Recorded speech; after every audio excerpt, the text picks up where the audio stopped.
past presidents of the Republic of South Africa, accompanied by his host, the Minister of Foreign Affairs from the United Republic of Tanzania, and other dignitaries from across the continent. Thank you very much. I will ask you to remain standing now for the national anthem of the United Republic of Tanzania.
Please be seated.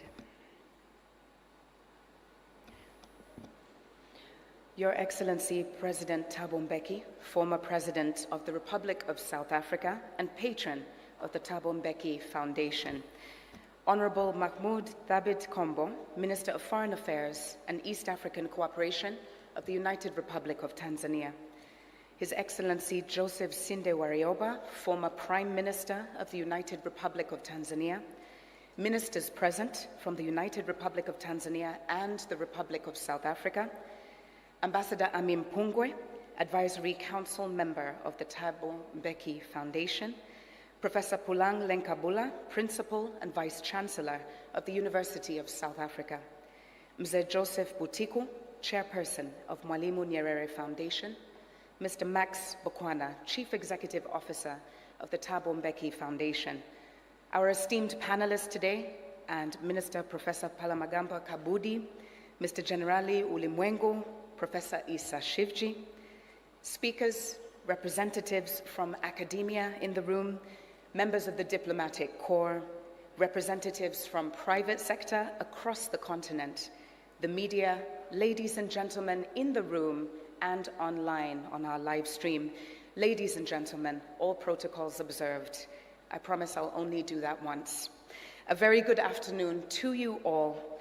My name is Miranda, daughter of Tanzania, and it is my distinct honor and privilege to serve as your program director for this historic occasion, the 15th Thabo Mbeki Africa Day lecture, held for the very first time in East Africa, right here in the vibrant city and my home of Dar es Salaam. A round of applause, please. This is a historic moment. Your Excellency, we gather here in Dar es Salaam, a city whose very name means haven of peace, a fitting backdrop for our reflections on Africa's past, present, and future. And since its inception in 2010, this annual lecture that you've been hosting has been a flagship collaboration between the Thabo Mbeki Foundation and the University of South Africa. This is a partnership that has been grounded in a shared commitment to critical thought, African renewal, and transformative leadership. This year's lecture is a true collaboration of Pan-African collaboration. What makes it special is it's co-hosted by the Thabo Mbeki Foundation, University of South Africa, but also the Mwalimu Nyerere Foundation and the government of the United Republic of Tanzania. We're also grateful, and I must mention today, to have the support of event partners who have made this event possible. So I'd like to mention them one by one. AngloGold Ashanti, Airlink, who was the official carrier partner, Channel Africa, Power FM, SABC, Uongozi Institute, and the University of Dar es Salaam. Can we put our hands together for our event partners, please? We thank them for their commitment to the African Renaissance and for investing in platforms that continue to amplify voices and the visions of Africa. Asanteni sana. We just heard the African Union anthem a moment ago, and it reminded us that liberation is not an event of the past, but it's a living responsibility that is in all of our hands. I personally felt a call to rise, to defend the liberty and the unity that we have inherited from our forefathers. It's also a reminder that we are all sons and daughters of Africa. Flesh of the sun, flesh of the sky are the lyrics. We are entrusted with this sacred task of making Africa the tree of life, a symbol of growth, resilience, and shared destiny. And with that, let's begin our important program today by welcoming a distinguished Tanzanian statesman whose diplomatic service has left a lasting imprint on Africa's journey. He holds the honor of being Tanzania's inaugural High Commissioner to post-apartheid South Africa, serving from 1994 to 1999, a critical period that coincided with President Thabo Mbeki's tenure as Deputy President under the late Nelson Mandela. Ambassador Mpungwe's leadership during this transformative era helped forge a new chapter in the relationship between Tanzania and South Africa, deepening the bonds of solidarity born from the liberation struggle. A true son of Africa, a champion of diplomacy, and a steadfast advocate for Pan-African unity, who currently serves as Advisory Council member of the Thabo Mbeki Foundation. Please put your hands together for Ambassador Ami Mpungwe.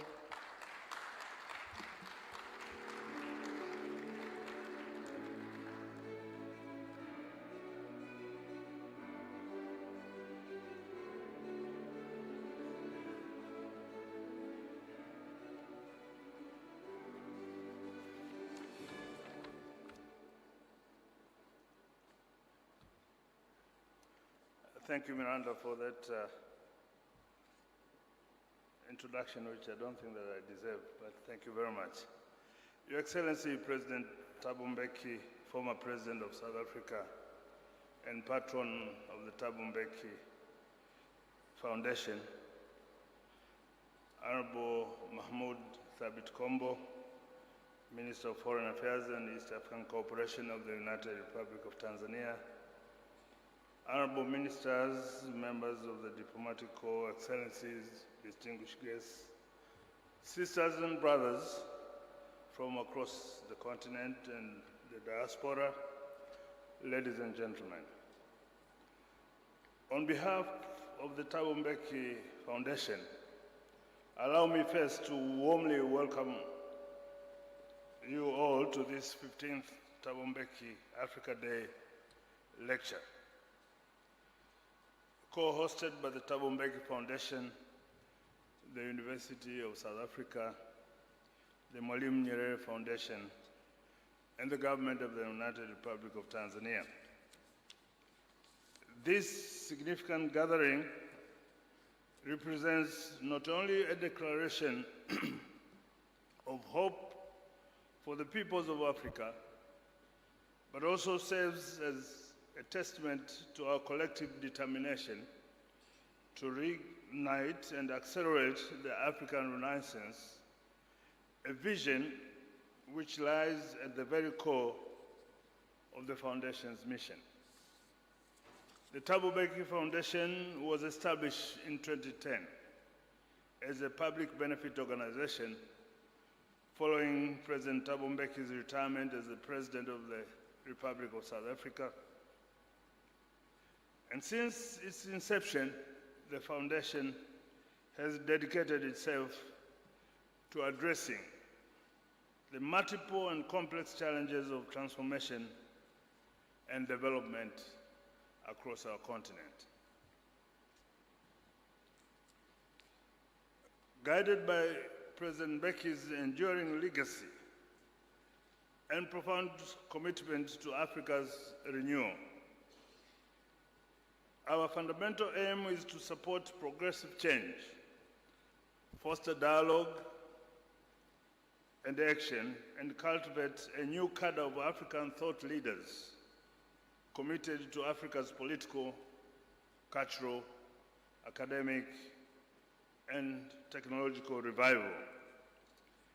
Through our interconnected flagship programs, the Thabo Mbeki African School of Public and International Affairs, the South African Democracy Education Trust, our efforts in peacemaking and economic development, and the soon-to-be opened Thabo Mbeki Presidential Center, we leverage our credibility, extensive networks, deep understanding of Africa's challenges, and convening power to catalyze Africa's renaissance.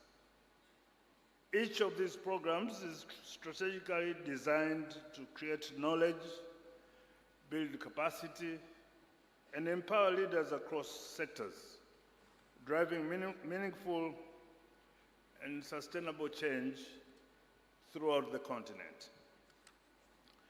At the core of our vision is the Thabo Mbeki Presidential Center, set to open its doors in Johannesburg by 2028. This state-of-the-art facility, envisioned by Mrs. Zanele Mbeki and located within the dynamic African Renaissance precinct of Killarney in Johannesburg, will serve as multidisciplinary hub encompassing archives, a museum, research and educational facilities, cultural spaces, and centers dedicated to women-led development and public engagement. Drawing inspiration from the architectural metaphor of the African Gunnery, symbolizing nourishment and renewal, the center aims to become a global pilgrimage destination where visitors from Africa and beyond can deeply engage with our continent's past, understand our present realities, and collaboratively envision our shared future.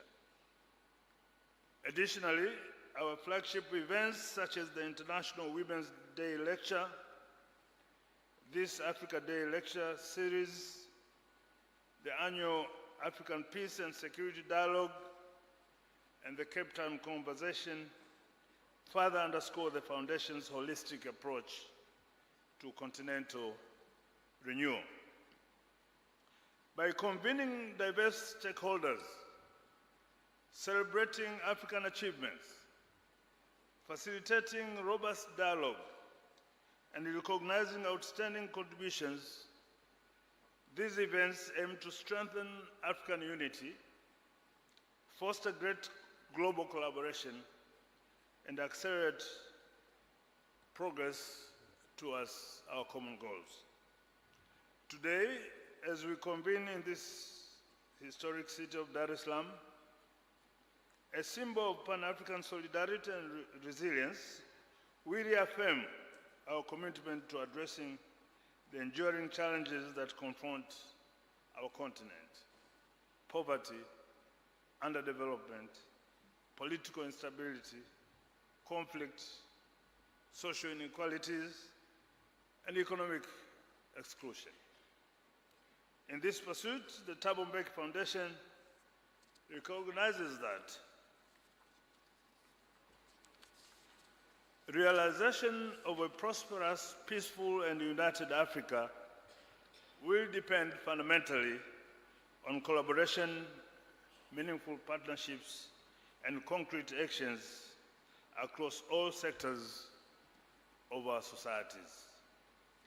The mission which brings us here today is a continuation of the efforts initiated decades ago by visionary African leaders who declared Africa's right to self-determination and prosperity. It is a mission underscored by the powerful assertion of African urgency, unity, and renaissance, articulated most compellingly by President Thabo Mbeki himself, who emphasized our shared duty to create a new, prosperous, and equitable Africa. We recognize and appreciate the progress already made by our continent. Yet, we must remain steadfast in the face of the significant tasks ahead of us. In Africa, if Africa continues along its current trajectory without decisive intervention and the compounded threats of poverty, environmental degradation, inadequate health care, and persistent conflicts over resources, will severely undermine our aspirations for peace, stability, and sustainable prosperity. It is precisely this urgency that brings us together today to forge a collective agenda for inclusive growth and development and renewal. The Thabo Mbeki Foundation believes firmly in the power of collaboration and joint responsibility. Accordingly, we intend to work actively with governments, businesses, civil society organizations, academic institutions, young leaders, and international partners to identify continental priorities, scope meaningful initiatives, raise awareness, build capacity through education, and implement transformative actions that directly supports Africa's Renaissance. Specifically, in the coming months, the Thabo Mbeki Foundation will embark on a pioneering initiative, the establishment of African Renaissance clubs. These clubs will serve as vital grassroots platforms to mobilize intellectual, cultural, and political energies across our continent and the diaspora, starting with pilot initiatives in West Africa and concurrently here in Dar es Salaam. These clubs will engage local communities, especially our youth, encouraging them to be active agents in driving forward the Renaissance agenda through dialogue, education, advocacy, and community-based actions. We envision these African Renaissance clubs as fertile spaces for nurturing thinkers and doers who will champion Africa's renewal from within their communities, building a strong, interconnected continental movement. Through these clubs, we hope to foster deeper intra-African collaboration, encourage solidarity with the diaspora, and generate innovative solutions that will sustainably address Africa's development challenges. Moreover, our gathering here today must also serve as a catalyst for greater coherence and synergy across multilateral, regional, and national efforts dedicated to Africa's renewal. As we deliberate and share ideas over the coming days, let us commit ourselves to strengthening existing institutions, urging organizational transformation, and promoting transparency and accountability within all spheres of leadership and governance. Excellencies, distinguished guests, the truth remains that our continent is rich, not merely in natural resources, but in human potential, cultural heritage, and intellectual capacity. Africa possesses the policies, plans, resources, talent, and creativity required to eradicate poverty, end conflict, and secure sustainable development. Dar es Salaam is not only the city of peace in name, as Miranda had pointed out. It is a city that sheltered anti-colonial movements, hosted the frontline states, and believed long before it was fashionable that Africa's destiny must be decided by the Africans themselves. As we gather under the benevolent gaze of the late Mwalimu Julius Nyerere and the living witness of President Thabo Mbeki, we are reminded that history is made by those who choose bold, collective action over quiet resignation. Excellencies, distinguished guests, we meet at a moment when conflicts in Sudan and the Horn of Africa, the Sahel, and the Great Lakes region demand African-led solutions. Continental free trade is no longer a dream, but a legal reality, testing our logistical and political resolve, and the technologies of the 21st century, including artificial intelligence, offers Africa the chance to leapfrog or to be left further behind. The Thabo Mbeki Foundation will measure its own success by how well it inspires and empowers others to achieve these milestones.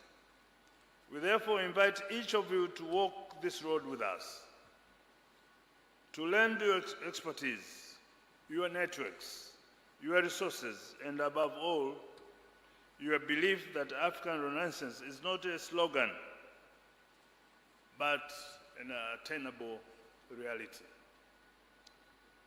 Let us begin here in Dar es Salaam as we prepare to extend the movement through African Renaissance clubs across the continent. Together, let us reaffirm to the peoples of Africa that their hopes and aspirations are well-founded and achievable. We simply cannot afford to fail. I thank you very much for your attention.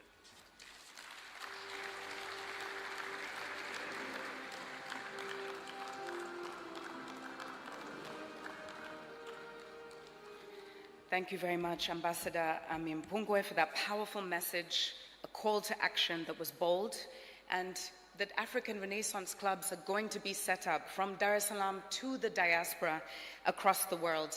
I think it's also fitting that we put our hands together as well to Ambassador Mpungwe for bringing the 15th lecture to Dar es Salaam for the first time in East Africa. We thank you for your service there. Before we proceed with our program, I'd like to acknowledge the presence of some other special guests. I would like to start by mentioning the Minister of Trade and Industry from Malawi, if you could stand so that we can welcome you to Tanzania. Vitumbi Komumba, welcome to Dar es Salaam. And Your Excellency, we have two members, I guess they migrated from South Africa many years ago in the 1800s. We have Inkosi Yamakosi, meaning Chief of Chiefs, Zulugama from Songea in southern Tanzania. He's from the Wangoni tribe, migrated from South Africa in the 1800s, one of your people, and now one of our people, but also joined by Inkosi Mgedela Gama, also from Songea. Karibuni sana, and thank you for being here. Now, it's my absolute pleasure to introduce Professor Puleng Lenkabula as we continue with our program. She is a trailblazer in African scholarship, an academic leader, visionary at the helm of the University of South Africa, and long-standing partner of the Thabo Mbeki Foundation's lecture series. She also happens to be the first woman who has held this prestigious role, a powerful symbol of progress, and exactly the kind of leadership that we celebrate on a day like today. Please join me in welcoming the Principal and Vice Chancellor of the University of South Africa, Professor Puleng Lenkabula. Welcome to the podium, Madam.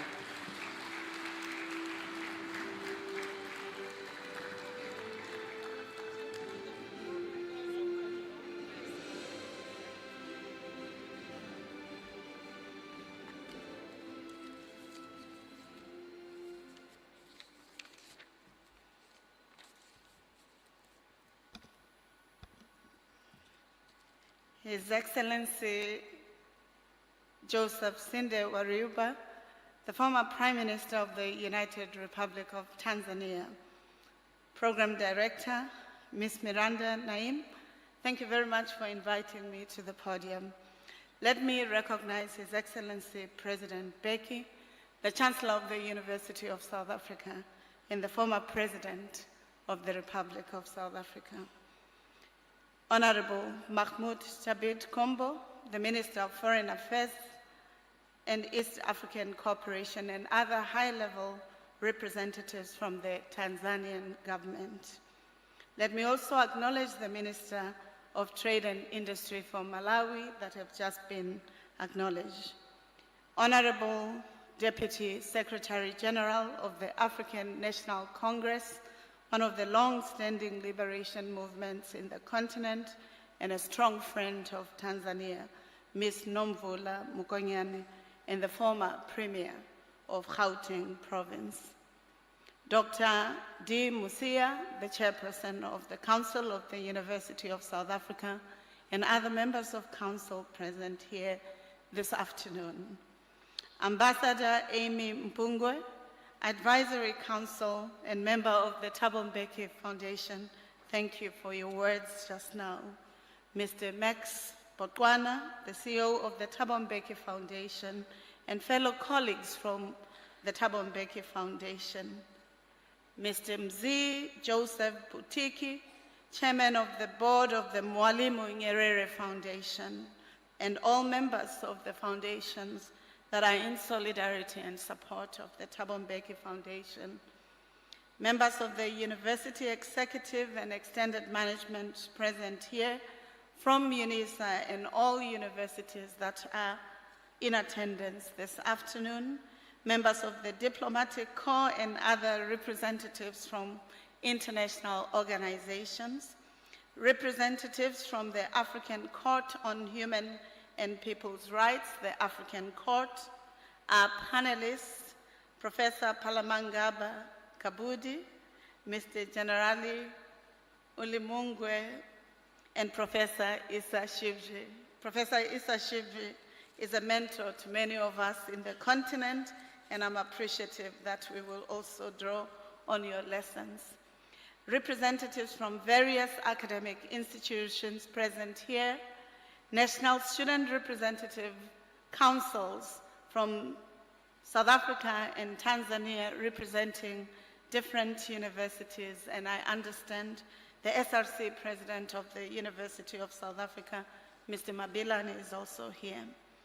Other representatives from national, provincial, local government, legal representatives, business community, civil society, research institutes, institutions of higher learning, various organizations and foundations who have honored our invitation here this afternoon.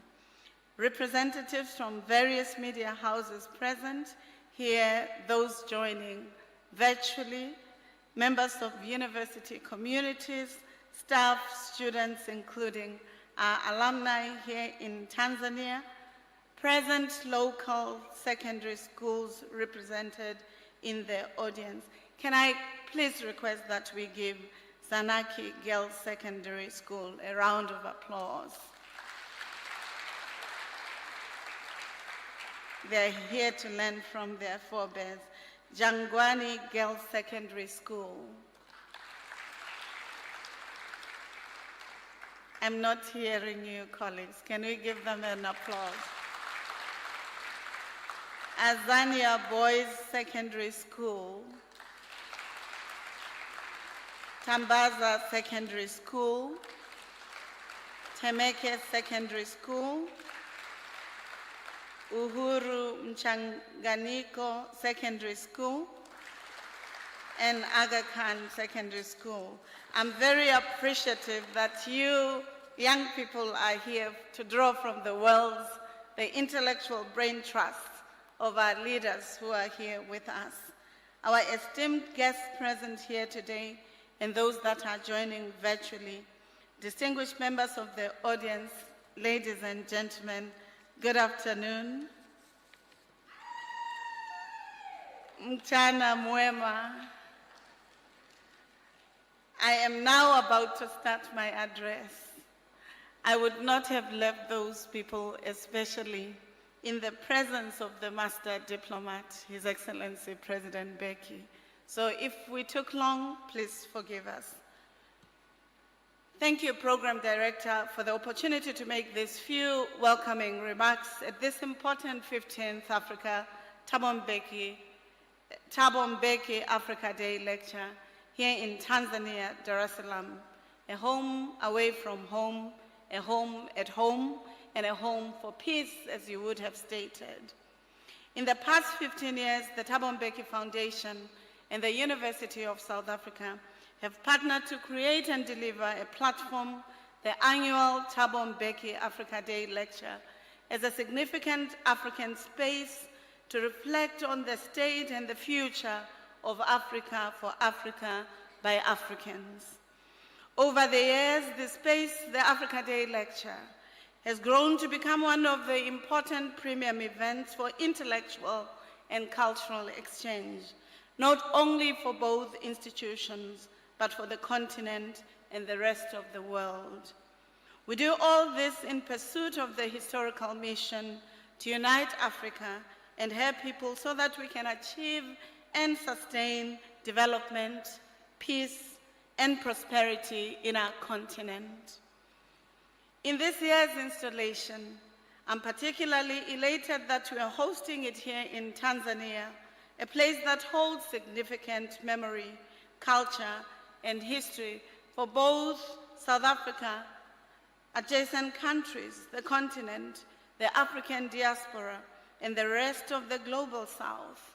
Once more, on behalf of the people of South Africa, the students, we wish to thank the people of Tanzania for their support and for being at the center of supporting the anti-apartheid efforts and movements that were waged to claiming dignity and success of our country. The selfless contribution and sacrifices for the freedom that we enjoy today in South Africa will always be also associated with the solidarity that you granted our forebears as you did during that time. Throughout the week, we have had various events aimed at engaging various communities of different themes and areas of work in line with the theme of this lecture, the state of the continent, reigniting the African Renaissance. I wish to acknowledge and thank in particular our great partners, the co-host here in Tanzania, for a successful roundtable on the blue economy, an academic seminar at Dar, and most importantly, the trip to Morogoro, Mazimbu, and the Solomon Masangu Freedom College, where we embarked on a journey of memory and thanksgiving for the fallen heroes and heroines of our common struggle of freedom as the African people. Thank you, President Mbeki and Mzee Warioba, for leading us in this important journey of remembering. For too long, Africa's iconic histories of liberation, emancipation, and the search for dignity have been erased. And this journey is reigniting our memorialization of these aspects. The University of South Africa is committed to its vision of being an African university shaping futures in the service of humanity. Through this commitment, and as the oldest open university in the world, we have evolved over the past 150 years to be the university that engages on real issues facing our continent by building strategic partnerships with many universities in the continent as part of the larger goal of bringing about peace and development through science and research and the facilitation of access to higher education and across the continent. As you will see at the end of the official program, UNISA, the University of Dar es Salaam, the Open University Tanzania will sign memorandums of understanding with the fundamental aim of advancing Africa's agenda on teaching, learning, research, engaged scholarship. Indeed, such collaborations are very crucial for the success of the Pan-African community and the unity, renewal of our continent. On behalf of the entire UNISA community, I wish to express our deepest gratitude for the willingness and cooperation from our sister universities here in Tanzania. The partnership between UNISA and the Thabo Mbeki Foundation is born out of the need to honor and preserve the legacies of iconic African leaders, and in particular, the preservation of the African archive in the lives and in the imagination of future generations. And we believe that the new Julius Nyerere Foundation is also walking on the same path of honoring and preserving the African archive and its historical, intellectual, and cultural traditions. We believe that in turn, these kinds of initiatives will make a significant contribution in resetting and resourcing Africa's intellectual futures. I also want to thank Mzee Joseph Sinde Warioba, former Prime Minister of Tanzania and an esteemed elder of Africa, for having accepted at the invitation of President Mbeki to talk to us and the wider African populace and audience about the critically important topic of the state of the continent, reigniting the African Renaissance. Thank you very much, Mzee. We look forward to your talk and insights. Speaking at the launch of the Organization of African Unity in 1963, when many of you might not have been born, some of us might have been born, the late Emperor Haile Selassie said the following things about the state of Africa when the first major steps to unite Africans were then taken. I'd like to quote. He says, Africa is today at the mid-course in transition from Africa of yesterday to the Africa of tomorrow. Even as we stand here, we move from the past into the future. The task on which we have embarked, the making of Africa, will not wait.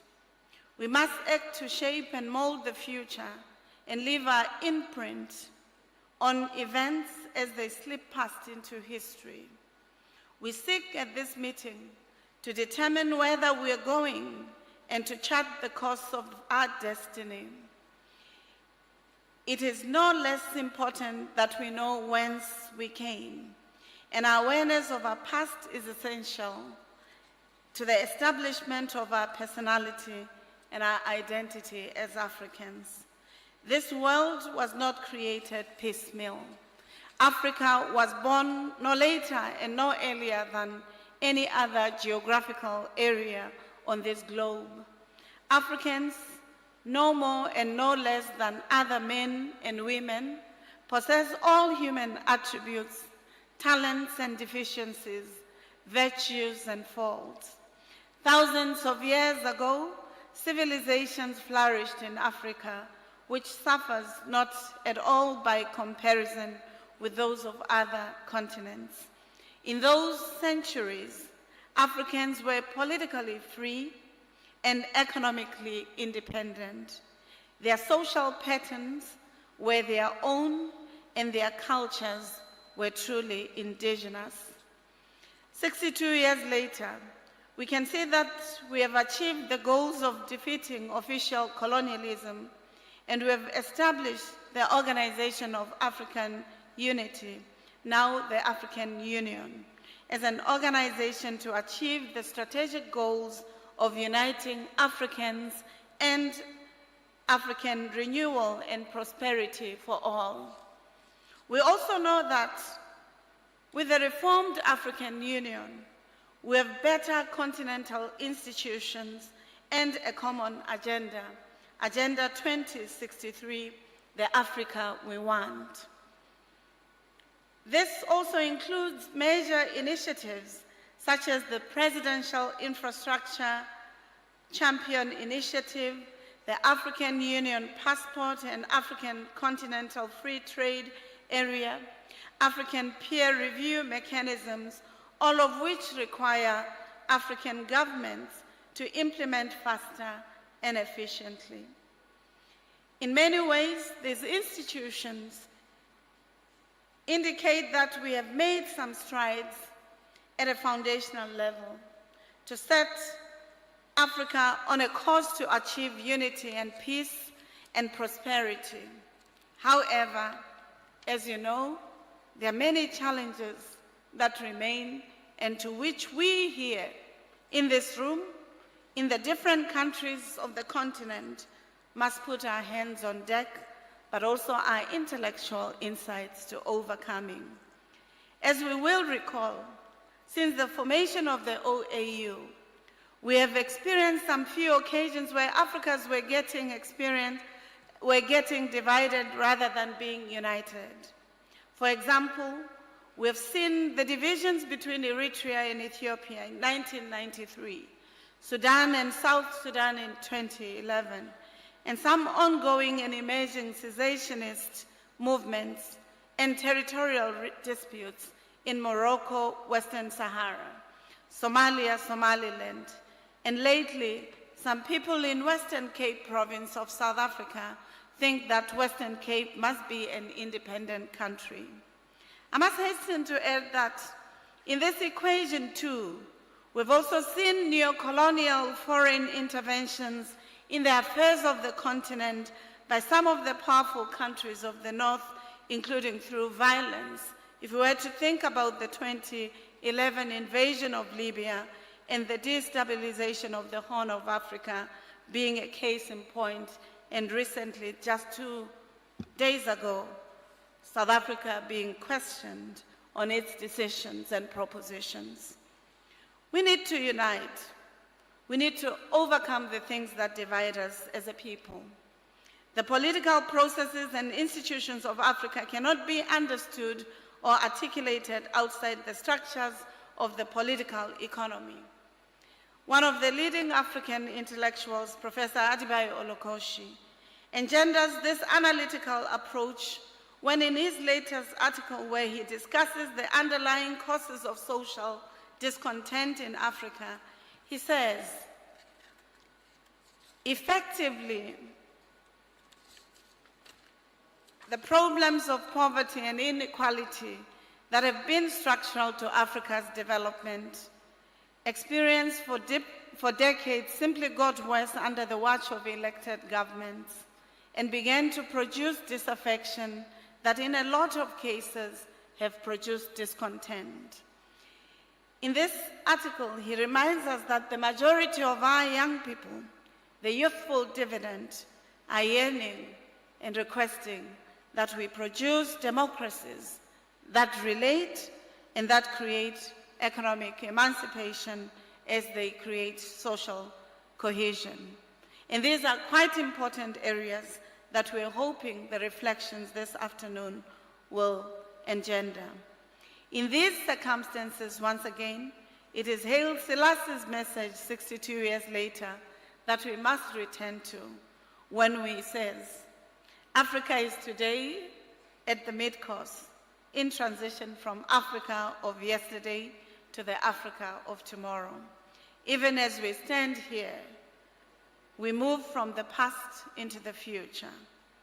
Thousands of years ago, civilizations flourished in Africa, which suffers not at all by comparison with those of other continents. In those centuries, Africans were politically free and economically independent. Perhaps this is the course and the pursuit that we should follow. In its second continental report on the implementation of Agenda 2063, the African Union says the following about the state of the continent. Africa embarked on the implementation of its first 10-year implementation plan by domesticating Agenda 2063 in and implementing it through the national and regional strategies, achieving an aggregate score of 51% against the 2021 targets. Overall, the continent performed quite strongly and better than it did in 2019 at aspirational level. Africa recorded positive upward trend in respect of all 7 aspirations vis-à-vis the 2021 targets. The continent made significant progress in the attainment of Aspiration 2, an integrated continent politically united and based on the ideal of Pan-Africanism and the vision of Africa's Renaissance. The strong performance of 84% was realized mainly through progress in the signature and ratification of the African Continental Free Trade Agreement, which came into effect on 1 January 2021. The report goes on to say, the challenges notwithstanding, Africa performed quite strongly and evidently better than it did in 2019. At aspirational level and with the ongoing, there's hope. I know that the skeptics amongst us may question as to whether the report is speaking to the reality we see, we feel, we experience in every day in our beautiful continent. I believe that this is a fair skepticism and hope that a forum such as the Africa Day Lecture can provide us with opportunity to interrogate every information, report, reality about the state of African continent today, but more importantly, the will to find common solutions and succeed as the continent. Whatever the conclusions we reach, it is clear that we need to do more to strengthen the AU, to press ahead with the unity process, to ensure that Agenda 2063 succeeds, and in this regard, we need more speed and commitment. In that way, I think we will be getting closer to the ultimate goal of the African Renaissance of Africa. It would be wrong for me to finish my remarks without acknowledging the strides that we are making to emancipate African women in our continent in terms of political, economic, social, and cultural freedoms. We are quite appreciative here in Tanzania for the leadership of women, but also in partnership with men. Although we still have a long way to go, it is pleasing, however, that we now have women presidents in Tanzania, in Namibia today, following on the footsteps of President Ellen Johnson Sirleaf, the former president of Libya. We are grateful that with the blessing of President Samia Suluhu Hassan, we could host this lecture here in Tanzania. Thank you, Madam President. In closing, no matter our perceptions and understanding of our realities about the progress or lack thereof about the state of Africa, I hope all of us, especially the youth and young adults, can reclaim our futures inspired by the words of Professor Angela Davis when she delivered the 17th annual Steve Biko Memorial Lecture at UNISA in Pretoria, South Africa. She says, "We are thankful for the legacies of our past, but we do not receive them without questioning. Questioning cannot end, even when victories are won. Even though there are never guarantees that we will reach the futures we dream, we cannot stop dreaming. We cannot stop struggling. There will always be vibrant legacies. There will always be unfulfilled promises. There will always be unfinished activism." Once more, I wish to thank President Mbeki for his leadership and foresight, for holding in solidarity, and as a teacher, Mzee Mbeki, who ensures that not only the leaders of Africa, but of universities, of institutions, of high schools, are committed to the rebuilding of Africa. I think, President Mbeki, you should be proud of constantly questioning and reminding us of the questions that we should be asking if Africa were to be united, if Africa were to extricate itself from poverty, inequality, and sometimes the decisions that marginalize Africa's futures and that delves us into problematics. As a university, especially the University of South Africa, we're quite proud to be associated with your legacy, with your journey, and we thank you for making your life, your work, your leadership and contribution to the continent of Africa to be a learning trajectory for many young, old, established, early career scholars, for the young people who come from high schools. With these words, I wish to welcome you all to the 15th annual Thabo Mbeki Africa Day lecture, and I hope we can all enjoy the ceremony, the insights that it will spawn, so that we can strengthen the ties that bind us. We're truly proud of this initiative. Welcome to the lecture.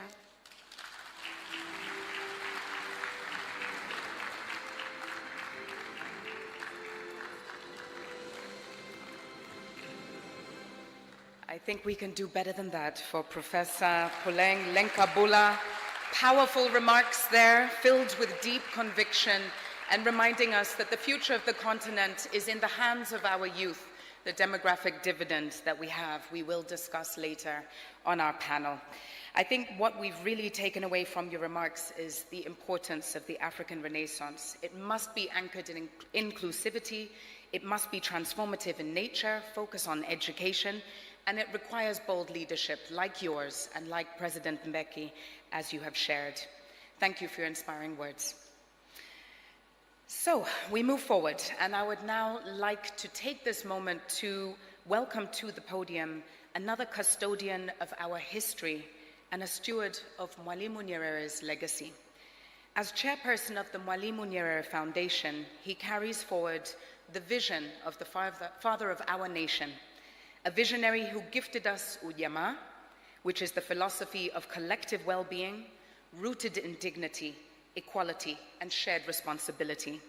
A vision that echoes across the continent in the spirit of Ubuntu, that I am because we are. Please put your hands together for Mzee Joseph Butiku, the chairperson of Mwalimu Nyerere Foundation. Karibu sana mzee wetu.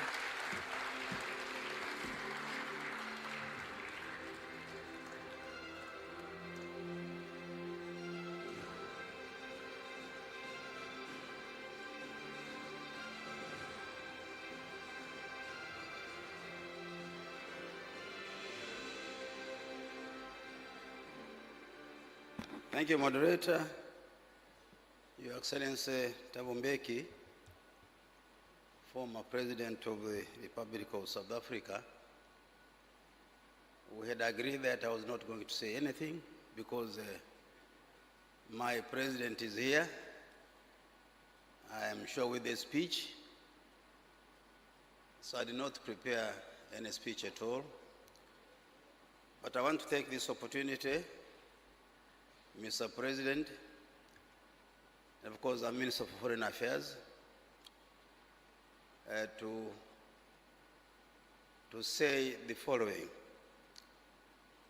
that the Board of Trustees of the Mwalimu Nyerere Foundation feels honored and happy to have allowed me to say thank you to you, Mr. President, with all your delegation, for agreeing to come here to Tanzania and to involve the Mwalimu Nyerere Foundation in this function by requesting us to host it together with your foundation. It has been such a pleasure and such a privilege to have been with you for the past four days and having participated in all the functions that we've been doing. But for those of you who don't know, the Mwalimu Nyerere Foundation very much, especially visitors, Mwalimu took the foundation to South Africa when Madiba was still president. It was at the invitation of the Anglo-American company. We were there to introduce the foundation, and Mwalimu, when he was there, he said a few things about the foundation. First, its objective. 3 words. 3 words. Peace, unity, people-centered development in the world, but particularly in Africa. That is what he wanted this foundation to do. And that's what it has tried to do in the past 27 years of its existence, in a very, very modest way. Several things they've done, but I don't have to read them here. But a short story. In 1996, when we were trying to persuade Mwalimu to, no, not 96, 1986, tried to persuade Mwalimu to join us in celebrating his 75th birthday. He said, "Why do you want to concentrate on me? Why don't you use the occasion to think about Africa and Africa's problems?" And he gave an example of some of those problems. He said, for example, why don't you look at the problem of the Banyamulenge? Banyamulenge. And he said when he was in South Africa, he was talking to the leaders there. I don't know whether he talked to President Mbeki, saying Banyamulenge is like the Botswana. In location, they are here and they are there. Banyamulenge, like they are there, the Manyema. Manyemas are here and they are there. So are you proposing that I should hand over the Manyemas in Tanzania to Mobutu? He was referring to ethnic problems in our region. And he was saying that's a major, major problem. And it was linked with the borders that were created by colonialism. Ethnic groups were there, but if the Masukuma are here, Wangoni are there, Wazurus are here, they are not a problem. They are there. They are put by God. But when you create something like borders, artificial borders like they were created by the colonialists, then you create a problem. And if they are not properly handled, then they create a huge, huge problem. So borders have created problems for us in Africa, not our groups, not our groups. In Tanzania, we have 126 tribes. 126 tribes. We have small, small borders for chieftains, but Mwalimu handled them well. So here we are with a nation, peaceful, very united. Mr. President, I must say the last word that I have taken your instructions. I'll tell these people what you instructed me to do. One, that the Mwalimu Nyerere Foundation and the Mbeki Foundation must, from today, when the day you arrived, you're talking to me, must work together. And I said on behalf of the board,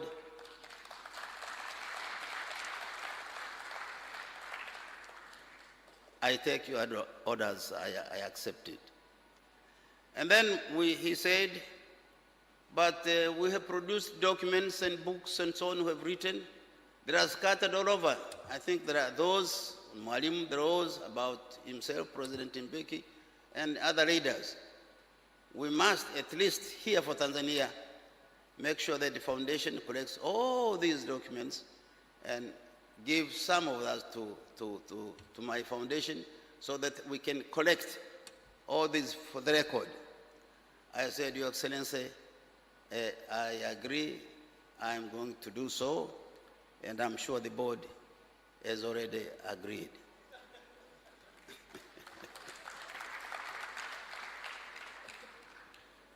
The last one, not just working together. We must, the two foundations, go together wherever Mbeki Foundation goes, the Mwalimu Nyerere Foundation must go. So we have two foundations now.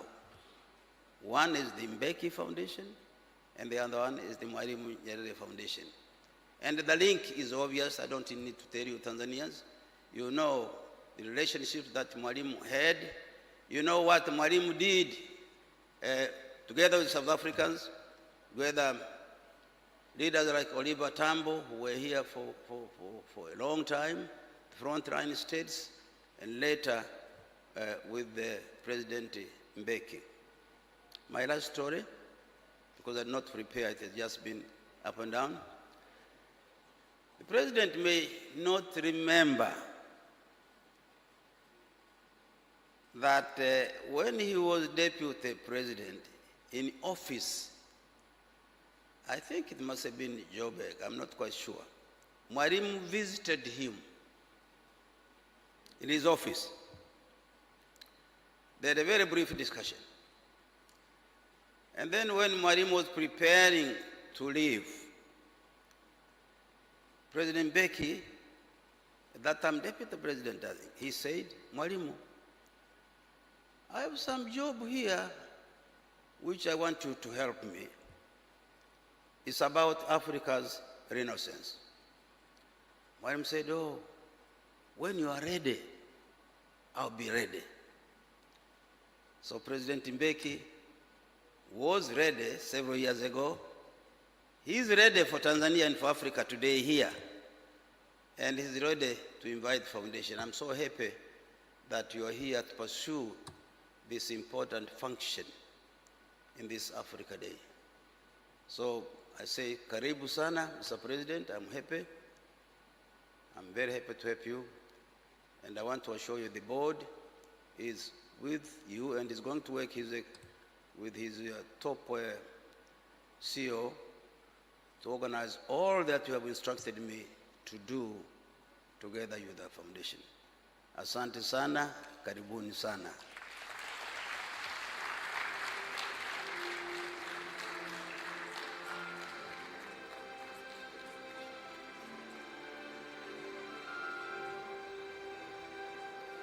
Let's please put our hands together for Chairman Butiku from Mwalimu Nyerere Foundation. He was not prepared, but he spoke so eloquently, sharing stories of Mwalimu Nyerere that I believe will enrich us all. Thank you very much. We can see that the partnership is cementing further, Your Excellency, between the two foundations, and we're excited to see what the future holds for you both. It's now my esteemed honor to introduce Tanzania's Minister of Foreign Affairs. He has been a distinguished statesman, continues to be, who has dedicated his career to advancing Tanzania's voice on the regional and global stage. As Minister of Foreign Affairs and East African Cooperation, he has been instrumental in strengthening Tanzania's relationships across the continent, fostering unity, driving regional integration, and championing the spirit of Pan-African cooperation. As the Minister, he also stands here today as the co-host of this lecture, held in Dar es Salaam for the very first time as a partner to Thabo Mbeki Africa Day Lecture. I humbly request, Honourable Minister, that when you complete your remarks, you can kindly do us the honour of welcoming our chief guest, His Excellency Thabo Mbeki. And with that, let us put our hands together, please, for the Honourable Minister of Foreign Affairs, East Africa Cooperation from the United Republic of Tanzania, Honourable Mahmoud Thabit Kombo.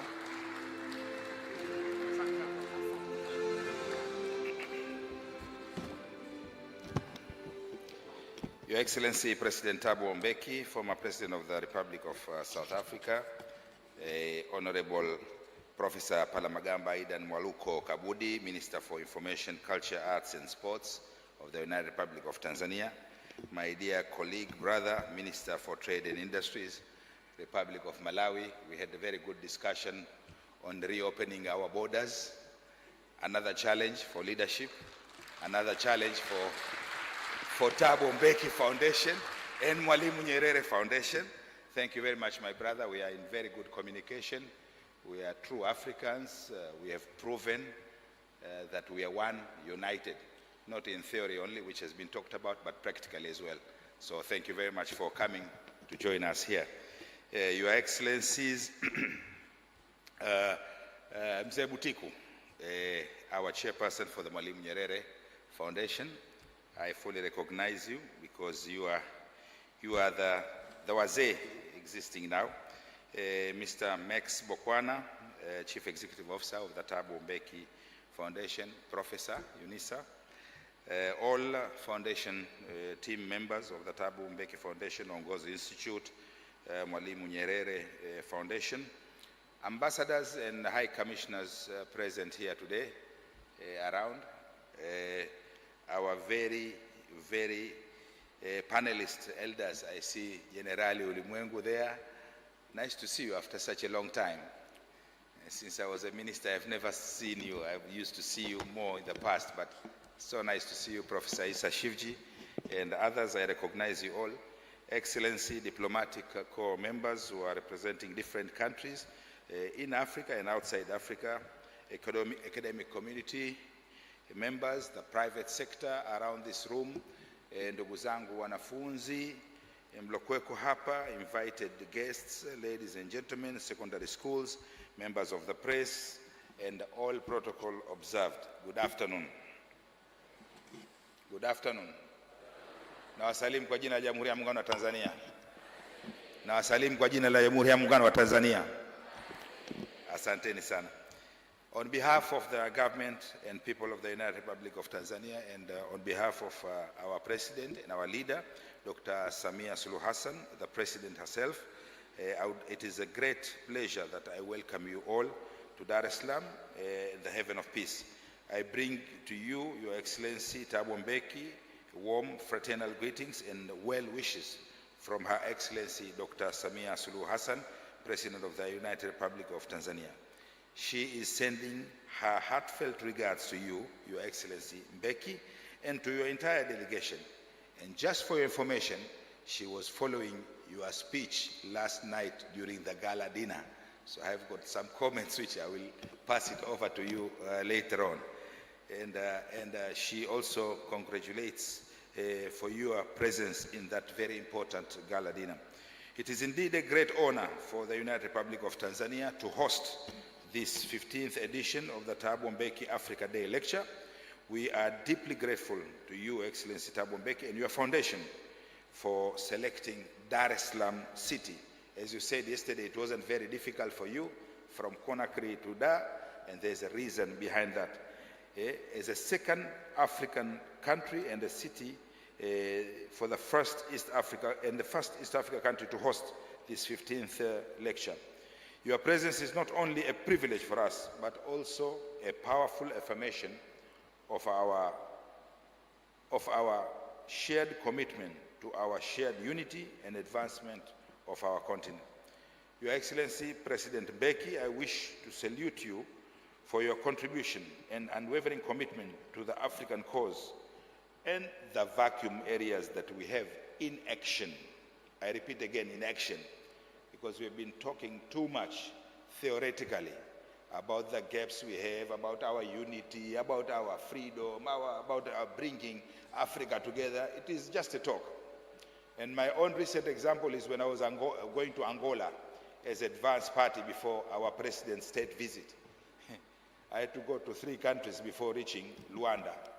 And the president was coming there directly with her own flight. So it was only 3 hours from Dar es Salaam to Luanda. But for me, it took me at least 18 hours to reach there. And one of the countries I passed was South Africa, with the same sponsor you see on the board here. So, so this shows that we are talking theoretically about unity and being connected, yet we are disconnected. And this is, I think, we need to address why we are so much disconnected. I was in South Africa recently to visit some of our elder statesmen who came there for medical reasons. I will not mention names. And I visited one of the best trauma centers you have in Johannesburg. And this trauma center, they are saying it's renowned globally. They told me, I saw the profile, I saw major accident happen in the mining. I saw Americans flying there. I saw great developed nations flying to come there for medical. And I asked myself, why are we going outside Africa? Why are we going outside Africa? I think, Excellency Mbeki and the rest of the panelists, these are the issues that we need to address now. We've been talking too much about unity. We've been talking too much about African continent, but we don't know our own value of these critical, they are called rare earth minerals in the ground. We don't know their real value.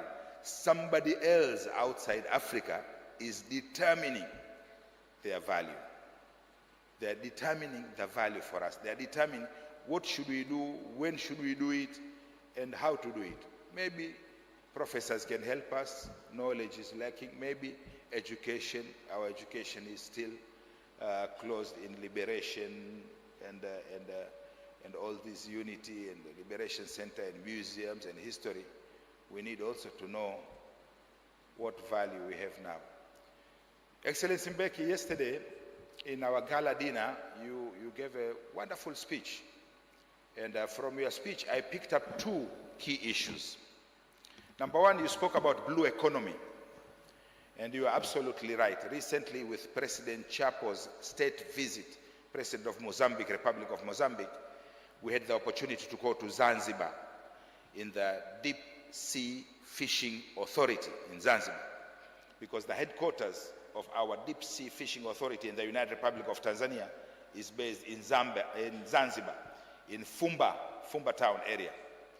So when we visited that place, they gave us the number of ships licensed to do deep sea fishing.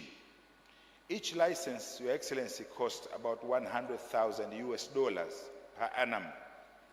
And there was a list of different companies given these fishing licenses. And there were many of them. So President of Mozambique asked, how many ships are from United Republic of Tanzania? The answer was 0. And just for your information, this goes very well with what you made yesterday as a speech in our gala dinner. Na hii kwa ndugu zangu wanafunzi, nyie ndo future mnaambiwa, lakini future yenyewe ishafika tayari leo. Each ship, each catch, they say there's a catch and there is bycatch. Bycatch is the unwanted fish. Each catch in the ship which is processed is approximately worth 2 million. And we asked another question, how many catches do they do per license per year? They said minimum 20 catches. So that is $40 million on one side for the license of $100,000 on the other side. And none of them, I would say, is African. Let me say it that way. Not only Tanzanian, but none of them is African. So this your speech made me ask a lot of questions like last night. And actually, I'm sorry to say, I enjoyed the food, African food, but I didn't enjoy the sleep, because I was thinking the questions you asked all overnight. What is our problem? And I think the panelists will come to address. What is our problem today? Why we don't have this fleet of fishing vessels ourselves? Number one. Why don't we do our own fishing? Number two. Why is fish still expensive? Number three. Why we are not exporting our own fish or adding the value of this fish here? Why? So there was a lot of whys which I was asking. So I hope the historians who are going to come and talk about African freedom, African liberation, African unity are going to touch this subject, because if we don't touch this subject, all this freedom and unity can be in a threat in future because of the global economic and globalization trend. This is number one. Number two, I wanted to say also again from your speech, you, besides blue economy, you mentioned the value that we have and how can we work on that value. And I realized that most of these values in a mineral industry and mining is 30% economic contributor of this country. So everyone who is employed by government, 30% of their salary is coming from the mining industry. That is automatically, it means that way. But most of this mining, we fail to add value and we send it outside. One of the reasons is we don't know the value, especially of these emerging rare earth, critical minerals. They have different names, critical, rare, etc. We don't know the value. Nickel, cadmium, titanium, which are being processed outside Africa. I think it's high time, when we talk unity of Africa, we need also to talk about economic unity. When we talk about freedom, we need to talk also about economic freedom. If we talk empowerment of Africans, we need also to talk about knowledge, education, science also, empowerment of Africans, so we determine our own values and we are the master of our own resources, which are blessed to us by God. Among many countries in the world, Africa and African countries are blessed. The last part I want to say is, with my little experience in FAO, 3 years being a representative of Tanzania to Food and Agriculture Organization, that time there was a lot of talk on food security. The whole world was talking about food security. And we don't have a problem of food security, but we have a problem that some of the desert countries are exporting more of the food stuff than ourselves. So the DG of the Food and Agriculture Organization, who is from China, he said, if we are asked in China where God is residing, we would say God is residing in Africa. And I asked him why. He said, because you are blessed with everything, including fresh water bodies, but only one. I will not finish that one. I leave it to the panelists for discussion, and I take this opportunity, Your Excellency Thabo Mbeki, once again to thank you very much for choosing Tanzania, to thank you very much for choosing to partner with us. I would like also to take this opportunity to thank you for your invitation last year, where you taught me 5 sources of conflicts in Africa. There are main 5 sources, and one of them was mentioned here today by Mzee Butiku, is the Banyamulenge example and the borders which were drawn outside the Banyamulenge area, outside, by people outside who don't know our own history. That is also one source of conflict which we learned in South Africa. For the seminar that we had, you invited ministers of foreign affairs and ministers of defense. There was a purpose for that, I'm sure, because there's a book written about diplomats and generals together. So that time we were together, diplomats and generals. And I must say, I learned a lot from that seminar, and it transformed me, even the way I'm thinking now. When I was attending as a chairperson of the organ troika for the ministerial level, for the SADC discussion, I used a lot from that seminar as a resource practically. So asante sana, Mzee Thabo Mbeki, we thank you very much. And do come often. Do come often. I think you should make a point of coming every year to the United Republic of Tanzania. We have umbilical cord connectivity with you people in South Africa, and you know it. You know that history better than me. So you have to make a point of coming every year. There is Mwalimu Nyerere Foundation. There is a Uongozi Institute. Wako wapi? Naomba Uongozi Institute msimame niwaone. Uongozi Institute. Anybody from Uongozi? Hawapo leo. Uongozi, we have Uongozi Institute. I think we should make a point. You are among the very few retired president who is active in Africa to tell us the truth, which is sometimes very inconvenient. Thank you very much. Excellency, the floor is yours. Everybody wants to listen to you and not to me, so I would like to take this opportunity to welcome you officially for this talk. Asante sana.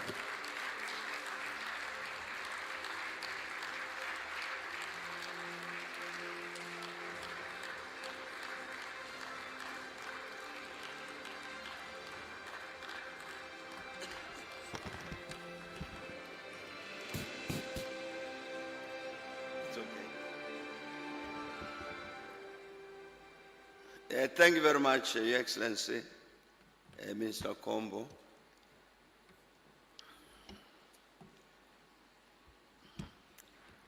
While we were in Tanzania in the last few days, a very sad event happened in South Africa. I'm going humbly to request you just to stand for a minute of silence. This is in honor of a former president of the ANC Women's League, Gertrude Shope, who passed away a few days ago at the age of 99. This is one of the veterans of our struggle, a veteran leader of the women of South Africa, As I said, she passed away a few days ago at the age of 99. And please, if we could, in her honor, just stand just for a minute of silence.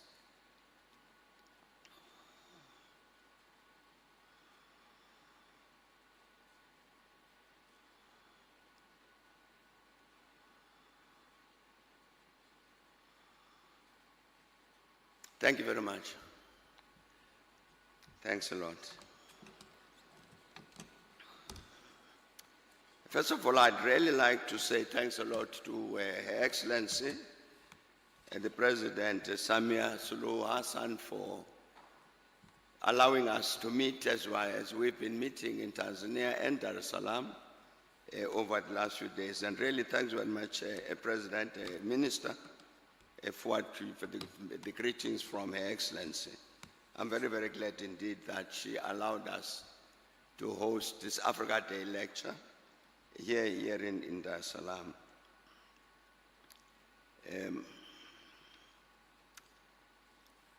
As everybody has said, we've got people who are scheduled to speak. This is their day to talk about these African challenges. So I won't be long, because really, basically, I have nothing to say except to say thank you to them for what they're going to say, and welcome, so that they take over this microphone. I'm looking at Generali here. He's one of the people that has to speak. You know, when there's a phrase that they used in basic economics, other things being equal.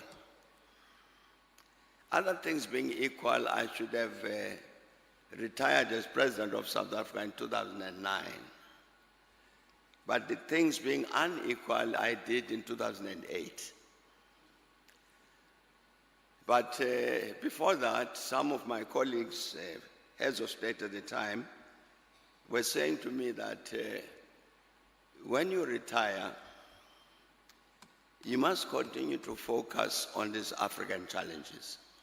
They were saying to me that you know very well that as a continent we've adopted many, many policies, good policies, for the future of Africa. The big deficiency is that there are very, very few people to implement those policies. And so they were saying to me, therefore, when in your retirement, attend to this matter. Let's prepare the people, the human resource, the capital, the human capital to implement these decisions taken by the OAU and the AU. I'm mentioning that because then when we established the foundation, as Ambassador Mpungwe was saying, indeed, the understanding was that this was an Africa foundation, not a South African foundation. And one of the very first things we did was to establish an African leadership school to do what my colleagues had been saying. Let's develop the cadres who are going to be focused, be knowledgeable about these Africa policies and act on them. We established this African Leadership Institute at the University of South Africa. That was our, in a sense, first association, formal association with the University of South Africa. And the reason for that was because the University of South Africa, being a distance learning institution, has got a very good footprint on the African continent. I don't know how many, 40 plus African countries. Got students from 40 plus African countries at the University of South Africa. So we thought that to set up this leadership institute of ours focusing on the continent, the best place to put it would be at the University of South Africa.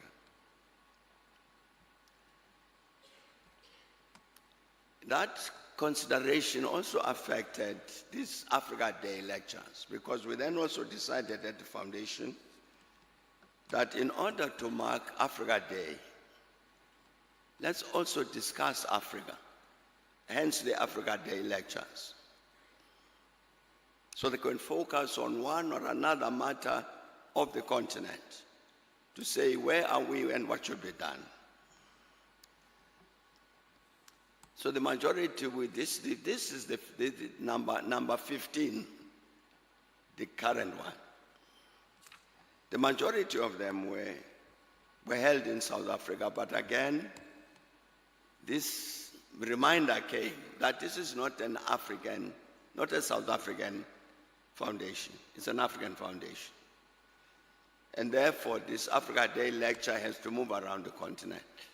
I'm very, very glad indeed that now we are here in Tanzania. We should have been here long before.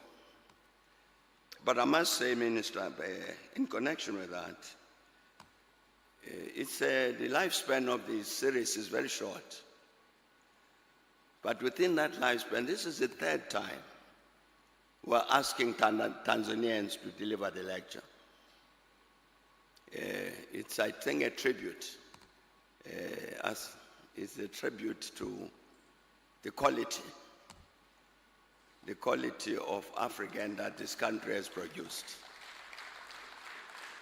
We've had the late President Ben Mkapa as our Africa Day lecturer, and may his soul rest in peace. We've had the Honorable Salim Ahmed Salim as our other lecturer, and now we've got the people who are going to speak today. I'm saying it's a very short space of time. It's actually the only country on the continent that's done this thing 3 times. To discuss this very important question, the state of the continent and this re-energization, or whatever the correct word is, of the African Renaissance. To do this thing that we all of us wish for, this rebirth of the African continent. The practical actions that the Minister Kombo has been talking about. Practically, what is it that we do? We've got the vision, we think we know where to go. What are we doing practically? So I really want to say thanks a lot to everybody who agreed to be our speakers today. It may very well be, I'm not going to be the one to make that announcement. Max, I don't know if you're going to be the one to make it. Because it may be that one of the people on our list is stuck in traffic somewhere and may be delayed. But really, that's all really I wanted to say. Say thank you to everybody for coming. Normally what happens, as is happening today, what is happening in this hall is being broadcast throughout the continent. So it's not only us here who are listening, but many around the continent of Africa are also listening to this. So we are interacting with the rest of the continent about the continent. And I'm very, very glad indeed we've got high caliber people, high caliber thought leaders who've accepted the responsibility to talk to us today. I want to say thanks a lot to them for that and ask them to come and take over. I've done what I'm supposed to do and take over this microphone. Thanks a lot.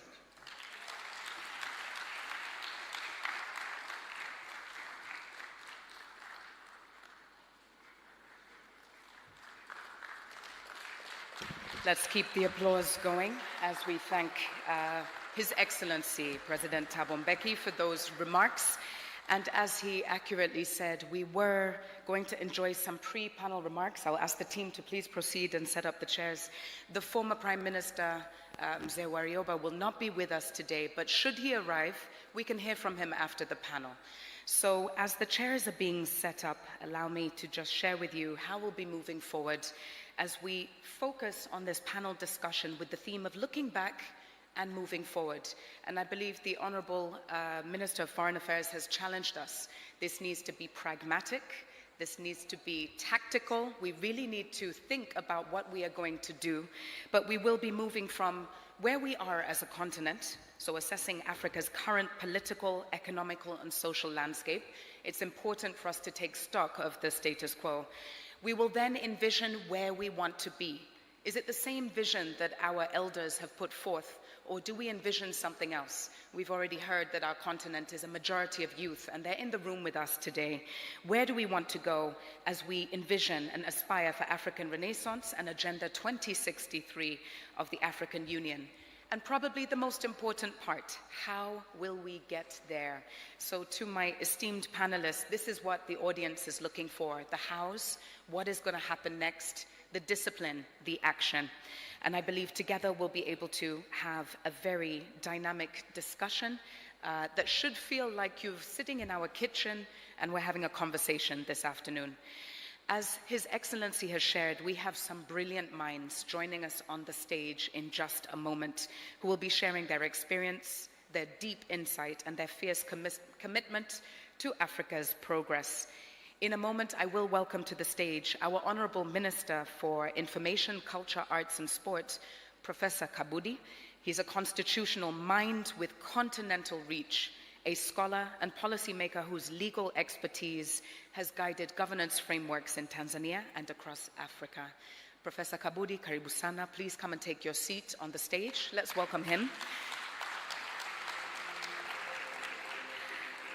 Our second panelist is Generali Ulimwengu. The name is known, a fearless commentator, public intellectual, and media leader for many years, whose voice continues to challenge, provoke, and inspire honest dialogue across our continent.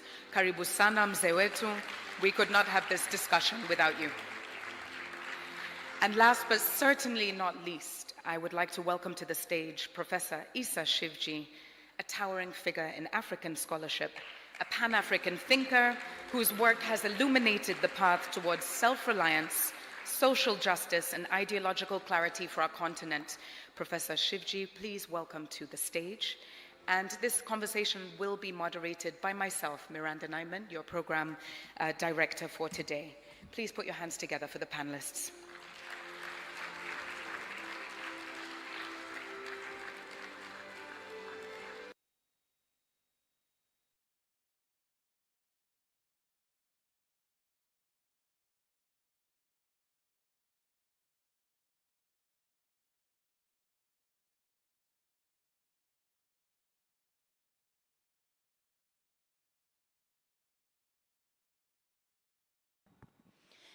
Good afternoon to our audience once again. And as our panelists get settled, I'm really honored, humbled to be sitting amongst giants of the continent this afternoon. We're going to dive right in. We only have 45 minutes to figure out where we are, where we want to go, and what we're going to do. So we do not want to hear from me, but I do want to just provoke, in the words of Professor Shivji. Africa today, a few things for us to think about. Continent of youth is this untapped energy. It's our demographic dividend, 70% under the age of 30. How are we going to harness this energy or waste it? I hope we will touch on this.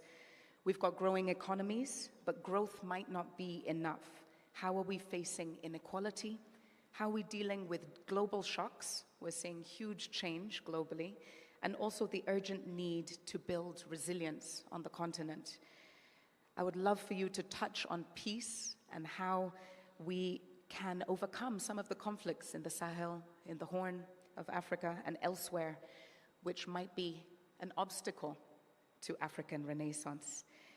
And to touch on governance as well, under pressure. Is democracy a risk in some African countries? Digital transformation and how we can enhance technology as well, but also how the world is now waking up to Africa, as we were challenged by the foreign minister today. We ourselves might not know our value. How are we going to harness that for the power of the future? So this is Africa that we stand in today, rich with potential. And I'm going to start with the first round, where we are. Professor Kabudi, the first question goes to you. As a legal scholar and policymaker, how would you assess the current state of governance and the rule of law in Africa today, particularly in fostering unity and development across our continent? Karibu sana. How do I do it here? Thank you very much, moderator. Before I answer that question, let me start by saying how humbling it is to participate in this panel. One in front of President Thabo Mbeki, a renowned statesman, an intellectual, and who has inspired a lot in the past and in the present.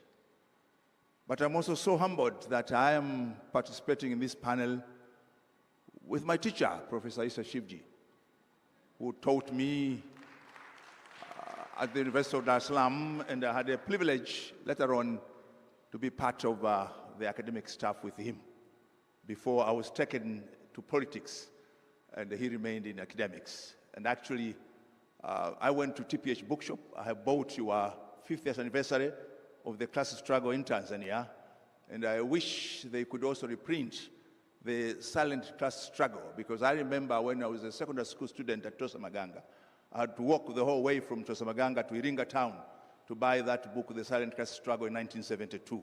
So I bought the 50th anniversary. I have read the introduction, and I think it is important for many people to read. I hope you have a copy for President Thabo Mbeki. I'm also more humbled to sit here beside General Ulimwengu. He might not know, but he's the one who inspired me to go to journalism. He used to write a column in the Daily News, Friday Letters. Let me confess, I read, although the English was too daunting, and I had to use the dictionary after every one sentence. But it made me inspired also to join journalism, where I cut my tooth before going to study law. The state of governance and the rule of law in Africa today presents a complex and evolving landscape. The trajectory of the state of governance and rule of law in Africa varies significantly across the continent, with ongoing challenges and some notable successes, but at the same time bereft with the reversals and the backsliding. While some African nations have made strides and progress in strengthening their institutions and promoting good governance, others continue to struggle with corruption, weak accountability, and the limitations in rule of law. Africa still suffers from legal pluralism and it still remains a hostage of the legal cultures of the colonial era. We're still influenced by the Anglo-Saxon common law in the case of Tanzania, the Roman Dutch law in the case of Southern African countries, the Lusophone legal culture and systems in Angola and Mozambique, and so on. And we are yet to find our own imprint of an orthogonous and authentic African jurisprudence. So we need to acknowledge these challenges, and we need to work on them. And as I said, we need to have a Pan-African legal integration on good governance, which includes strengthening of the African Court on Human and People's Rights, which is based in Arusha. And I was part of those who witnessed the negotiations in Nairobi and the adoption of the African Charter of Human and People's Rights. At that time, I was a university student, but during our recess, I was part of the delegation to Tanzania, and there was a lot of pessimism at that time. Africa was replete with dictators and authoritarian presidents, some of them with excessive brutality. When I talk of Bokassa at that time, but I still remember the words of Leopold Sedar Senghor in that meeting, and I believe Mzee Butiku, you were there. He said, Africa has suffered for 400 years and cannot continue to suffer. Let us make progress of adopting the African Charter of Human and People's Rights. Actually, he's the one who strongly talked about people's human rights. And that was the issue of self-determination, but also the issue of Africa asserting itself. So we need to strengthen the African Court of Human and People's Rights based at Arusha, but at the same time in tackling issues of corruption and accountability, we need now to transform the African Union Advisory Board against corruption, which is also based in Arusha, not to be an advisory board, but actually to be an institution which will now tackle issues. And on this, I would like to commend Her Excellency President Samia Suluhu Hassan.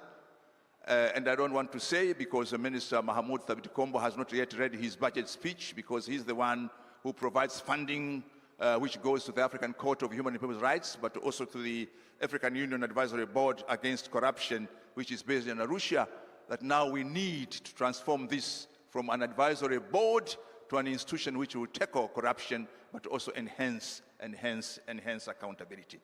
So what do I want to say? One, there is need in Africa of consistent application of rule of law, deepening of democratic norms, and we should not be daunted by the challenges ahead of us, but also now continue with robust institutional capacity building, some of which is now being done by the Thabo Foundation, Mbeki Foundation, and all institutions which are involved. Before coming here, I was talking to President Mbeki, that all of us now invite, and now I won't mention the name, I'm a cabinet minister, invite someone from somewhere to come and do induction to our presidents in Africa and the ministers in Africa, and they give us consultancy at a fee. Why not use Thabo Mbeki and the other African presidents to do induction to African presidents, to do induction to African ministers, in order to solve our problems? Complex, daunting, and challenging, but we don't need to be pessimistic. Thank you very much, Professor Kabudi. And I hope that the students were listening, the relationship between you and your teacher today, the takeaway messages. Wanafunzi, are you here? Be very respectful to your teachers. As you can see, you might be sitting on a stage together in the future. Thank you, Professor Kabudi, for sharing with us. You say that we're still, there's an element of suffering or being a hostage as a continent. Heavy words and colonial legal systems that we've inherited that we are still utilizing today. Generali Ulimwengu, I'd like you to pick up on where Professor Kabudi has left off, and from your perspective as a commentator on African affairs, what are some of the key socio-political and economic trends that you see shaping the continent today, and where might we be falling short with regards to African Renaissance?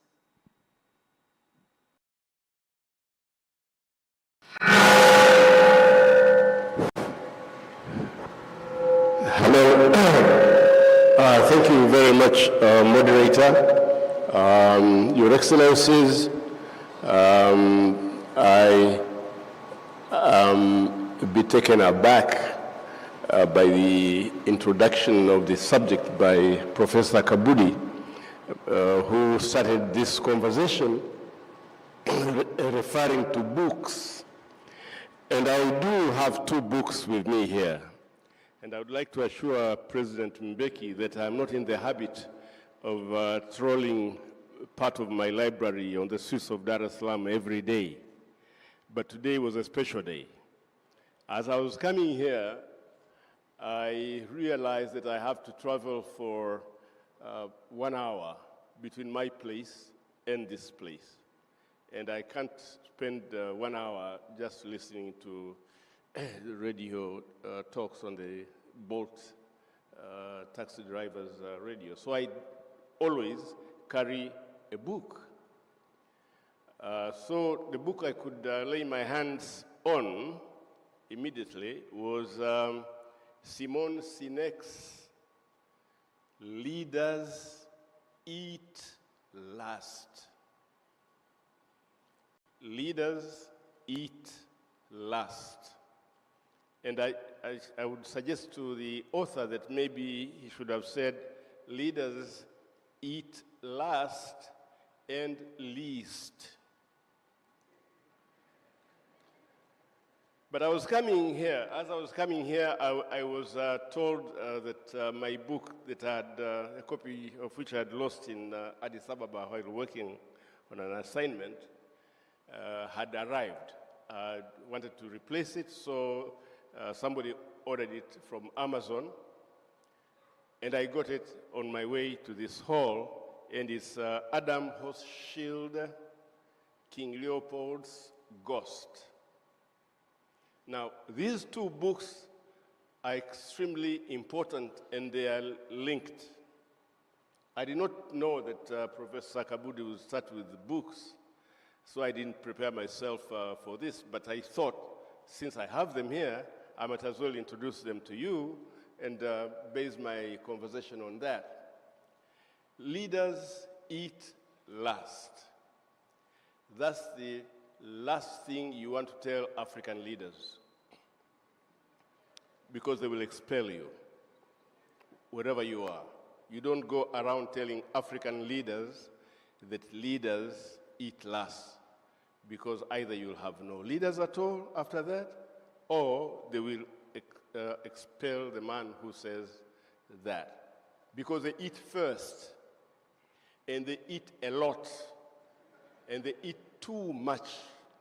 And it's a big problem for the governance that you're talking about. And unless we solve this problem of how leaders eat, we may never get out of the quagmire in which we are.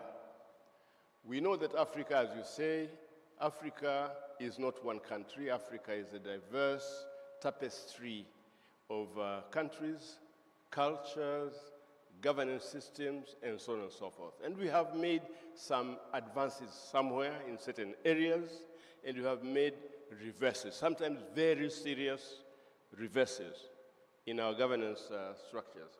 But it's all centered around the issue of eating, who eats what, how much, and for what reason. The issues of corruption. President Mbeki has been very busy over the past, I don't know how many years, maybe 30 years, talking about the illicit financial flows out of Africa. I think the last time I looked was something like 70 billion dollars a year, and it's still continuing.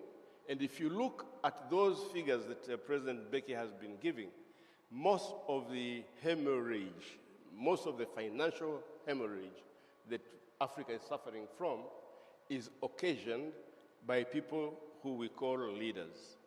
I have changed my lexicon. I no longer refer to them as leaders. I refer to them as rulers, very much the same as the colonial rulers we had before, and very much the same like the apartheid rulers that you had in South Africa. Now, for any governance conversation to take place, when there is an eminent South African personality in your midst, we must go back to 1955 at Cliptown, and the Freedom Charter that the ANC adopted as the Bible and the roadmap of South Africa when South Africa becomes independent, becomes free from racism and apartheid. Well, South Africa got rid of apartheid officially in 1994, we all know. But let us ask the South Africans in our midst here, is it true that the people of South Africa are governing? Because one of the first principles of the Freedom Charter was the people shall govern.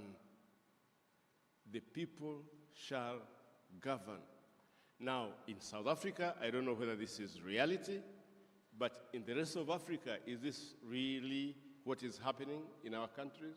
Here in Tanzania, for instance, or in Kenya, or in Uganda, or in Gambia, or in Senegal? What is it? Why have we failed to transform national independence to people's freedom? Why is national independence such an empty concept that has a national anthem, has a national flag, has a national parliament, and so on and so forth? But in reality, it is completely devoid of substance, where people can feel in their country that they are free, they are in control, they are the masters and mistresses of what they survey. So the number one issue is about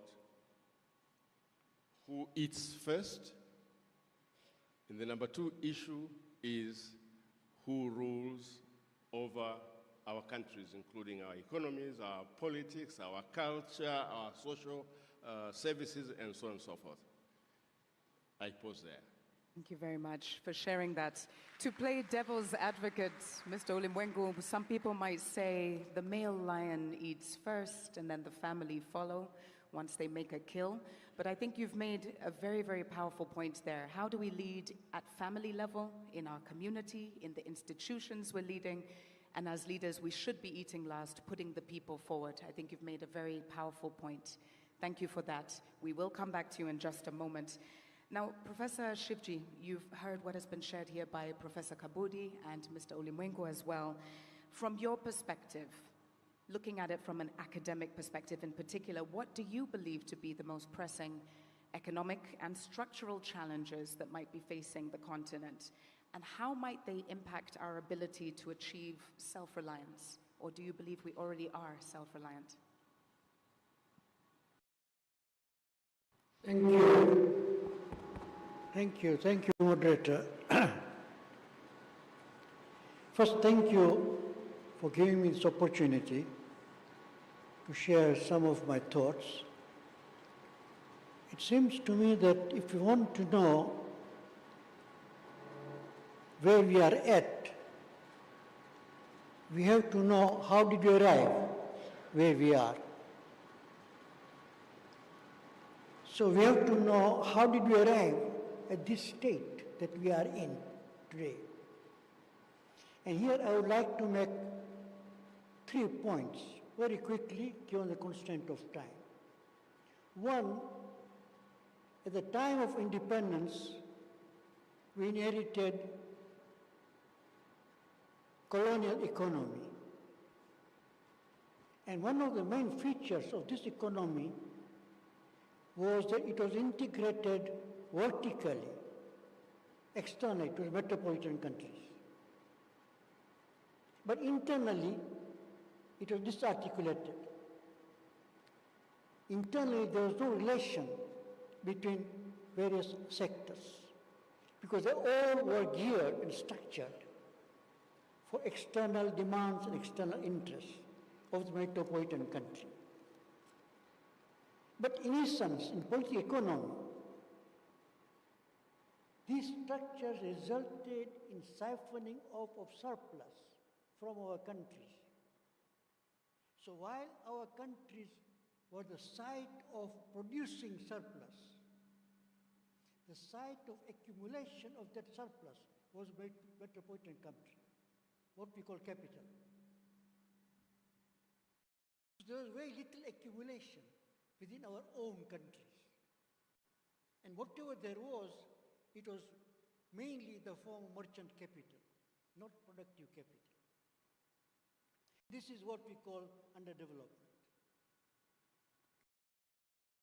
That is the first point I would like to make. Two, and I think this is important to remember generally, that the first generation of our post-colonial leaders, regardless of all the problems that we had, did try to address some of these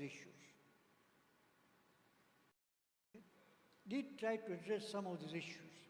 For example, there was very little industrial development by colonialism.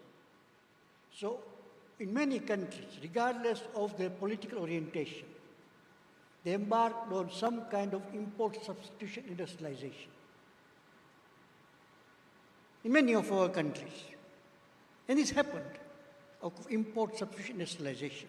What were its problems? But it was done. So we had some kind of industrialization in our countries. Secondly, to address the extremely low standards of living of our people from colonialism, they addressed the issue of the standard of living as well in 2 ways. One, by trying to subsidize basic needs. And two, by developing social sectors, education, health, water, etc. Okay? And three,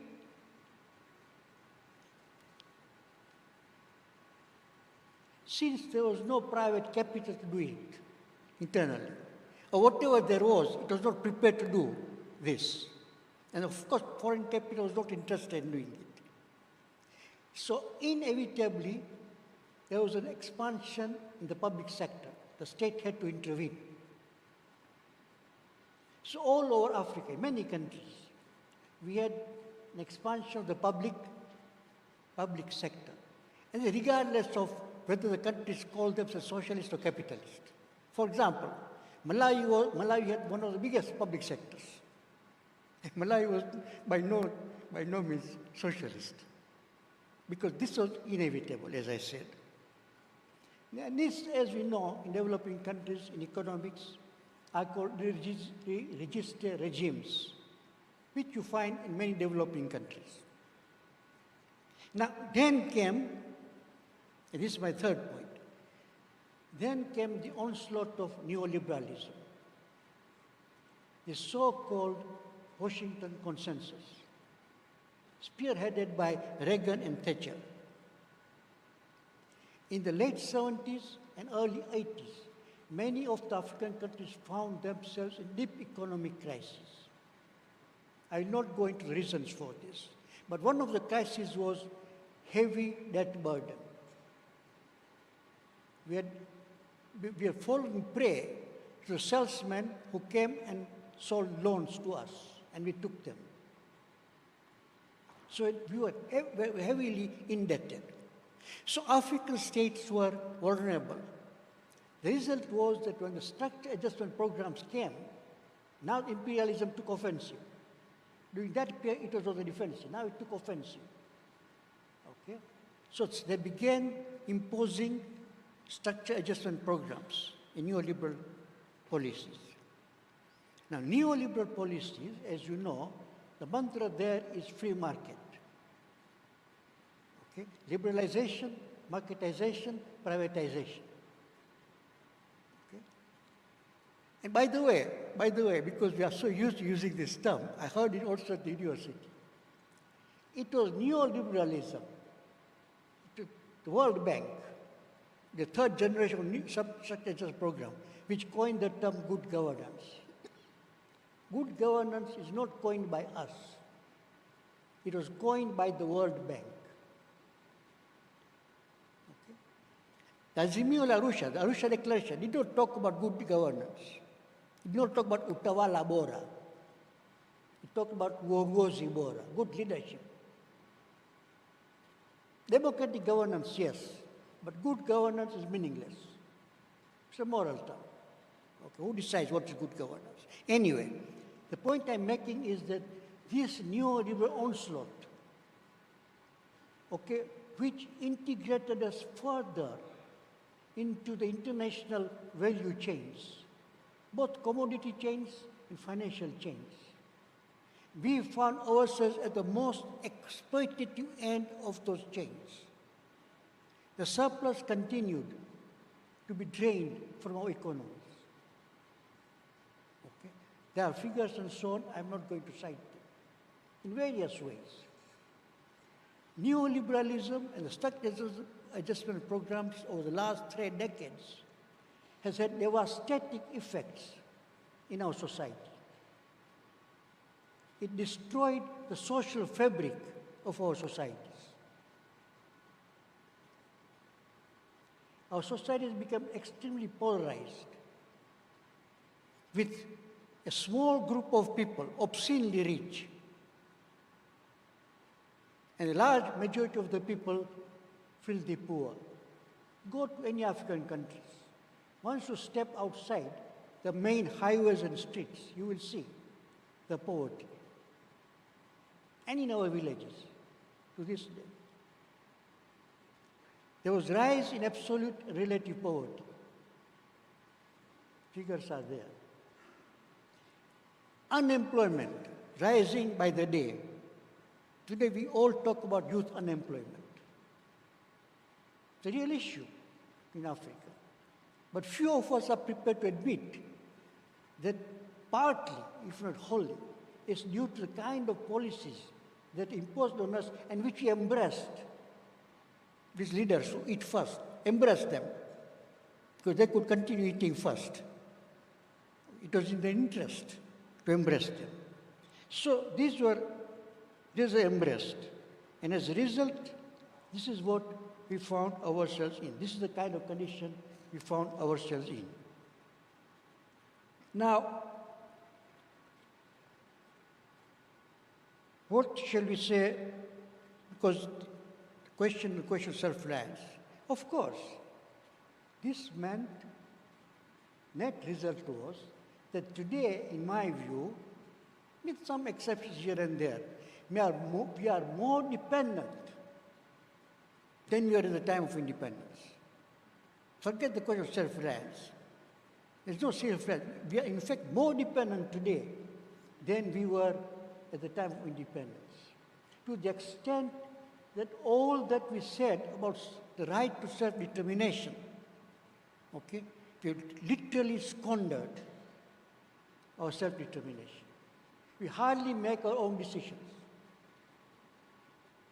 Let's be frank and admit it. We don't need to be diplomats when we have such dialogue. We hardly make our own decisions. We are told to decide what alternatives to be given. Tony Blair today has more respect and is welcoming our state houses to advise and as a consultant than the consultants of Africa themselves. So today we are more independent than we were at the time of independence. Let me stop. Professor, you've really provoked us there. We are less self-reliant than we were when we first gained independence. A bitter pill to swallow, perhaps, for those that might not be really digesting that reality. And I want to leave ample time for thinking about the tactical solutions. I want to move swiftly on to look at the future and where we would like to be. You've all painted quite a bleak, if I might say, picture of where we are, although we are still brimming with potential, I believe. So maybe can you paint the picture for us all now of where we want to be, the Africa that we're determined to build, and how we can expand on the spirit of Pan-Africanism, how we can pick up where we've left off. And I'm going to come to you first, Professor Kabudi. How can we strengthen the institutions that we've put in place? You've touched on some recommendations earlier, but particularly around Agenda 2063 that's been outlined by the African Union. What role should regional bodies play, and what role does the African Union now have? Karibu. Thank you so much. Actually, if you look at the Agenda 2063, is encapsulated by the words, what we want is an integrated, prosperous, and a peaceful Africa, driven by its own citizens and representing a dynamic force in the international arena. Now, if you look at that, it talks about entrenching a culture of human rights, democracy, gender equality, inclusion and peace. At the same time, prosperity, security, and safety for all citizens, and see mechanism to promote and defend the continent's collective security and interests. Now, in view of those which I have alluded, African institutions, in order to realize these objectives, I'm of the view we need to do the following. One is to build capable development states. And this is what Professor Shivji said. If you look at the first generation of African leaders, we may criticize of what they did. If you look at the Arusha Declaration, in the case of Kenya, if you go to Sessional Paper number 10 by Emilio Stanley Mwai Kibaki on African socialism, which was not implemented. If you look at Kaunda's humanism, if you look at Obote's Common Man Charter, their interest was to develop a capable development state, which addresses the challenges of development in terms of poverty, disease, and ignorance. So we need now more than before to build capable development states. And here is where somehow I am much more attracted to the Southern African Development Community. The word development, which means this is a community which focuses on development, but obviously also trade and the other aspects. 2, we need to foster citizens' participation. And when I say citizens' participation, here we need to address the majority of citizens who are the youth. How the African youth are going to be engaged and allowed to be involved in the development of their continent.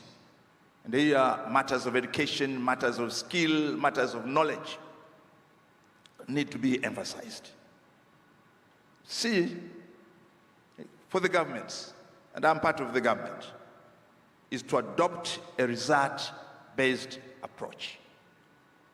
A result-based approach. And later on, I'll give examples. And 3 is revitalizing our strategic planning. This month, I was flying back from Mumbai, where I had attended the World Summit on Entertainment Industry. And lucky enough, when I was in the Ethiopian Airlines, reading the flight magazine, Salamta, UNISA, they have advertised in Salamta. And immediately I saw that, I screenshot it, and send it to our Minister for Education, Science and Technology, Professor Ado from Kenya. Now, and I'm allowed to read to you that, what UNISA says, and which I share when it comes to revitalizing strategic planning. In that Ethiopian Airlines flight magazine, UNISA, they have come with what they say, preparing Africa for next century. And they have come with 10 things. 1, marine studies. I want to go to the details. 2, space studies. We need to invest in space science and space economy. And actually, too many Tanzanians won't know. If you go today to St. Joseph University of Tanzania at Luguruni, professors there and the students, they've been able to manufacture a nano satellite. Dr. Amani Bura, under the leadership of Professor Mnenei, who in 1986 wrote an article of how to use satellites for rural development in Tanzania. Space sciences, space economy. The other thing, UNISA, Industry 4.0. I want to believe it's the fourth industrial revolution. And actually we have all the minerals in Africa for the fourth industrial revolution. Coltan in Africa, cobalt in Africa, nickel in Africa, platinum in Africa. So we have all the necessary minerals to make Africa lead in the Industry 4.0. 5, aviation studies. I won't go to the detail because I don't want the Vice Chancellor of University of UNISA to have something to say also. But 6, automation studies. The world is moving from fossil fuel to electric vehicles. And we have all the minerals we need. Tanzania, we have abundant nickel sulfide and nickel laterite, graphite, and everything you need. South Africa are far developed in manufacturing of cars. We could today think of strategic planning. Tanzania produces the batteries, another country the mufflers, another country the bodies, and another country. So, and another thing, UNISA, which for me is what we need to focus on, the biotechnological studies. I was the Minister for Foreign Affairs and the East African Cooperation during COVID-19, and I was the chair of the Council of Ministers. Actually, President Thabo Mbeki, I had initiated a study, and when Stogomena Tax was the Executive Secretary, to link the Indian Ocean and the Atlantic Ocean, from Dar es Salaam to Lobito, Tazara, and the Benguela Railway. In the midst of that, we had COVID-19. In this building, we came with 4 plans, and one of it was how we are going to tackle the issue of COVID-19 using our own resources. The production of masks. And during that, we were able to have a lot of industries. I'm sure even Kilombero Sugar Company was, for the first time, we had the use of alcohol to make sure that we sanitize. So biotechnological. And it was quite interesting when we were looking at the essential oils, is when we discovered one professor at the University of Dar es Salaam, Professor Jones, had written a book on resources of Tanzania, use, misuse, and abuse. And in it, he had a list of 26 essential oils. And it is these 26 essential oils which we use to produce our own medicine, which took care of us. The Bupiji and the Buyegi. Today, the Bupiji and the Buyegi has been shoved off. So biotechnological studies. And number 9. What's number 9? Where is number 9? Had forgotten energy studies. Energy studies. All of us, when we are students of development studies, and our mentors are here, the Professor Shivjis, we always say, without electricity, there's no development. And we read Vladimir Ilyich Lenin about the importance of electricity.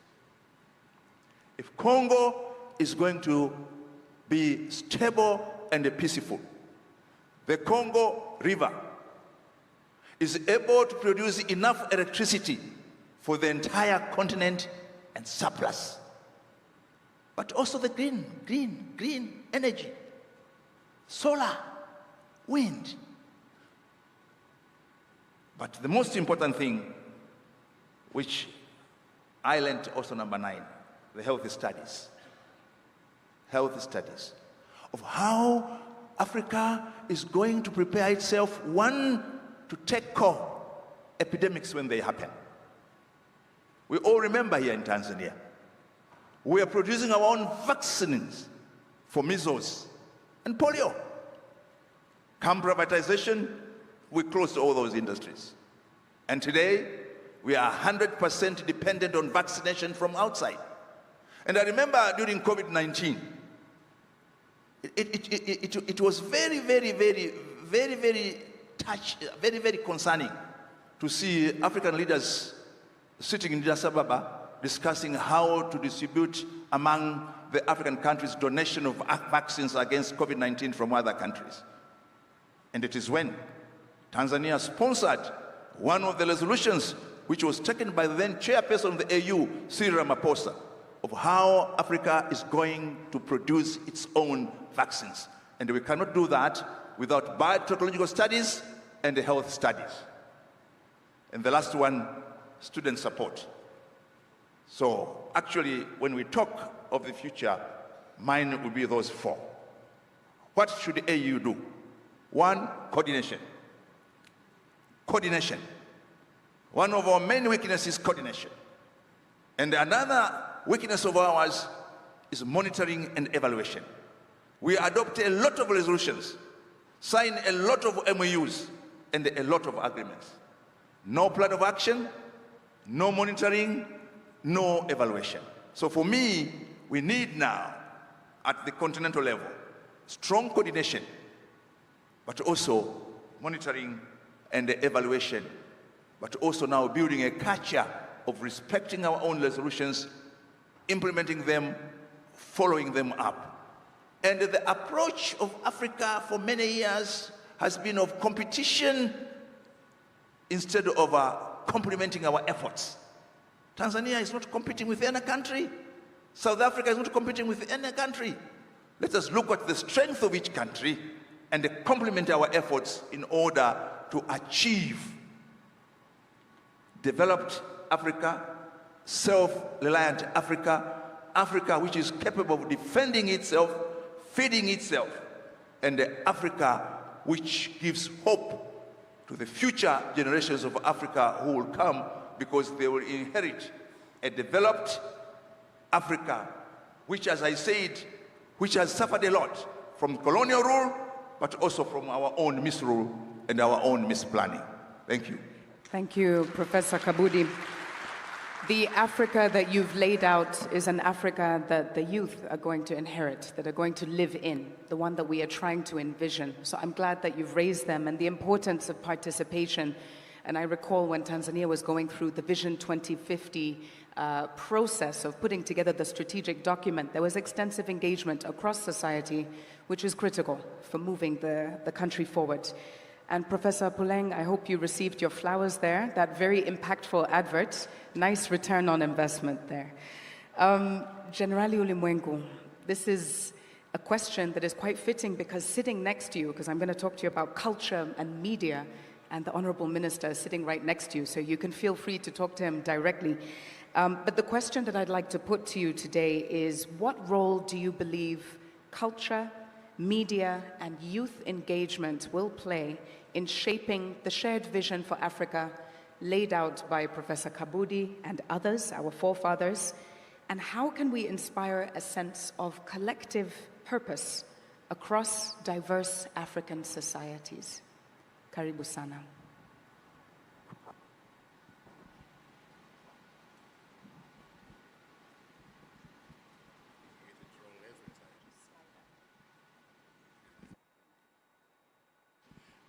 Thank you very much.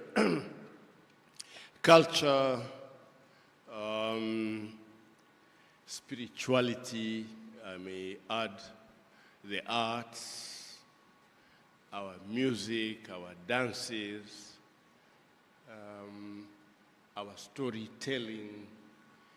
These are attributes that are at the base of Africa's very existence. I am currently doing a study, and in a few days I'll be launching a book on Pan-Africanism, and I've gone into this, and I've seen how this has, how the issues pertaining to culture, to music, to the arts, to the drum, have been fundamental in the resilience, in building the resilience, the survival and resilience of Africans, especially during the period that has been known now as Maafa.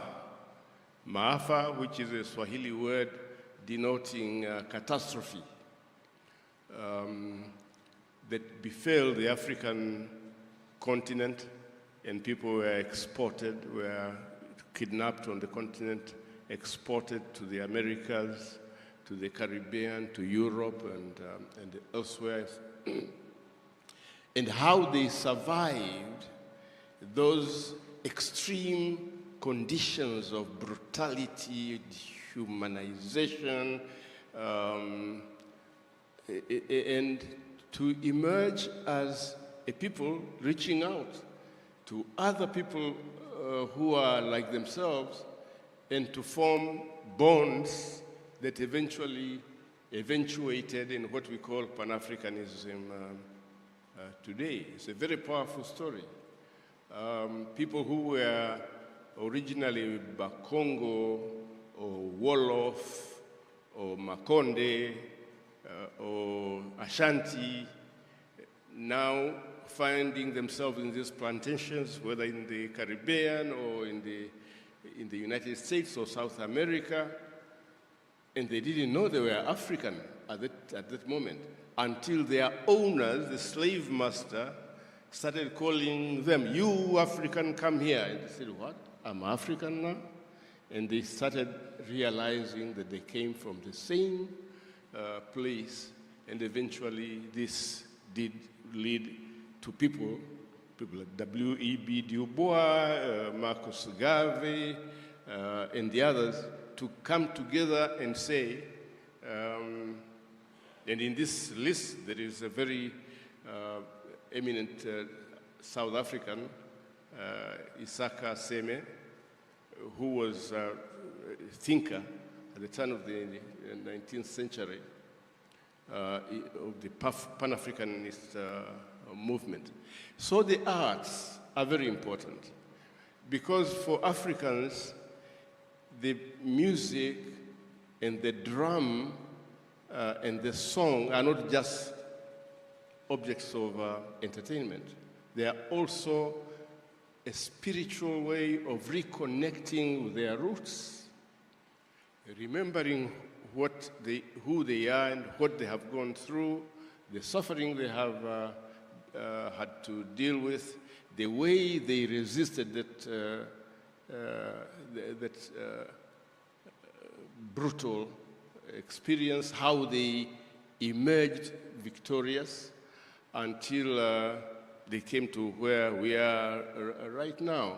The healing powers of our medicine man and woman in the African setting, in the black American settings in Louisiana or in Cuba or in Brazil, the new religions that were amalgams of whether it was Catholicism or Presbyterianism with the original African belief systems, and how these created a melange of spiritualism that became powerful, and so on and so forth. These are things that we need to get our young people to study and understand better, and also to develop our own governance systems. We are talking about issues like economic development, which are very good, financial stability, and so on and so forth, stock exchanges, and so on and so forth. But unless you have figured out your governance systems, all this is not going to work. Professor here is talking about the COVID experience, which is only a few years ago. But this country suffered the loss of so many vibrant young people who could have continued giving their services to this country because we had the wrong kind of leadership, which thought that this was not a problem. They called on people to go and pray and fast and be strong or something like that. Now, if you tell me a courageous, fearless Maasai Moran with his spear or the Sime is going to confront a lion, I will call him a great warrior. But if you tell me anybody can stand up and fight a virus empty-handed, I would say I'm looking at a fool. And because of that, we lost a lot of people, young people who are vibrant, strong, energetic, vital to the economy of this country, because we had very bad leadership that believed in junk science and superstition. So governance comes first. Now, President Mbeki was instrumental in the foundation of the Africa peer review mechanism, APRM, which was started at the beginning of the 2000s and so on and so forth, and went around the continent where people, countries would invite experts and observers to come and look at how they are doing their thing, how they are doing their economy, how they are doing their politics, how they are doing their cultural activities, and so on and so forth, and pronounce a verdict, kind of, saying this is good, this is good, this is not so good, this is bad. And it went on for some time. And you know what the Africans did eventually? They started taking APRM as a beauty pageant, where literally they were saying, come and look at how beautiful I am, look at me, how I am, look at me when I'm dressed in my African dress and when I'm dressed in the European attire and so on and so forth. And APRM, Mr. President, I think right now is a dead letter. It's no longer effective. And I think it's gasping for oxygen. So I would make a call that we go back to the ideals that presided over the formation of things like the APRM, and maybe develop other products as well to accompany it, to make it thoroughgoing and serious, and to make Africans accept that when your neighbor is coming to look at you, he's not coming there to criticize you necessarily, but to show you where you might improve your efforts, where you may concentrate your resources, and so on and so forth. Because otherwise, all this that we are doing, all the good things that the professor has been talking about will come to naught unless they are put in the hands of people who know they are there to serve the people and not to rule over them. Thank you. Thank you very much for provoking us once again, which is necessary. One of the things that you touched on was brain drain. So seeing our great minds moving out of the country, and I want to turn to you, Professor Shivji, please. How can we reclaim intellectual and ideological leadership on the continent? We were leading in that area. How do we reclaim that as we build the Africa we want? And then we are turning very swiftly to what are we going to do? So bridging the gap between the Africa you've put before us today, the aspiration, and where we are. Karibu. How do we reclaim ideological and intellectual leadership? Reclaim we must. How do we do it?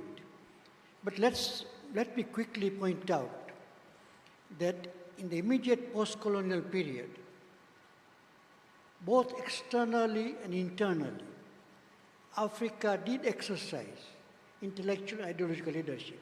For example, in the councils of UN, United Nations.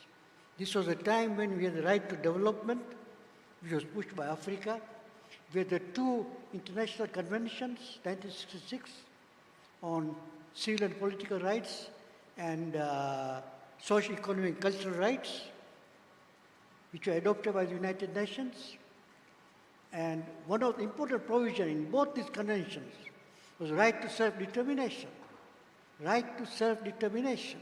And that is why US refused to ratify those conventions, because they objected to the right to self-determination. We had UNCTAD, for example, as a counterpoint to the World Bank and IMF. And if you read some of the UNCTAD reports of that time, they're extremely revealing. I think it was the first or second conference of UNCTAD, which was held in Algiers, where Che Guevara was present, I think Babu was present, Abdullah Muhammad Babu, and so on. Then there was a very important initiative of the United Nations passing the resolution on the permanent sovereignty over natural resources. Okay? But with the whole neoliberal onslaught, these have all been lost. We lost our intellectual leadership externally and also internally. Internally, the sites of knowledge production, the sites of ideological and intellectual debates were our universities. Largely were our universities, whether it was University of Dar es Salaam or it was University of Ahmad Bello in Nigeria, or Ibadan in Nigeria, okay, Nairobi, Makerere, etc. But with neoliberalization of our universities, there was extreme amount of repression. Today, at the University of Dar es Salaam, if the students want to organize a public lecture by President Thabo Mbeki, they will have to first get a, what we call kibali, that is a permit. Okay? This is the same university which produced immense debates in the late 60s and early 70s. Okay? So we have actually destroyed through repression and suppression our sites of knowledge and our sites of discussions and debates. So in no small measure, we are to blame how we have lost intellectual leadership, simply because our rulers, yes, I won't call them leaders, our rulers cannot afford, they're so insecure, they cannot tolerate any dissident voices. They cannot tolerate critics. Okay? And this is true, not only in my country, but in other countries as well. Okay? We are witnessing a very repressive regimes in Africa, all over. Now, how do we reclaim that? The other day at the university, President Thabo Mbeki was talking about agency. Of course, to reclaim this, to bring about a new awakening, resurgence, we needed agency. And I would say the first and foremost agency are working people. I think our states, you may critically engage with the states, but the states have proved a total failure with that regard. Okay? So the working people will have to take the destiny in their own hands. Of course, there will be what we call, in Gramscian terms, organic intellectuals, collaborating with the people. Okay? And when I say organic intellectuals, what do I mean? By intellectuals, I don't simply mean academia. I mean artists. I mean cultural workers. I mean journalists. I mean village and street intellectuals. And we have pockets, particularly among the youth, of these intellectuals who are prepared, in Cabral's terms, to commit suicide as petty bourgeoisie and join the people.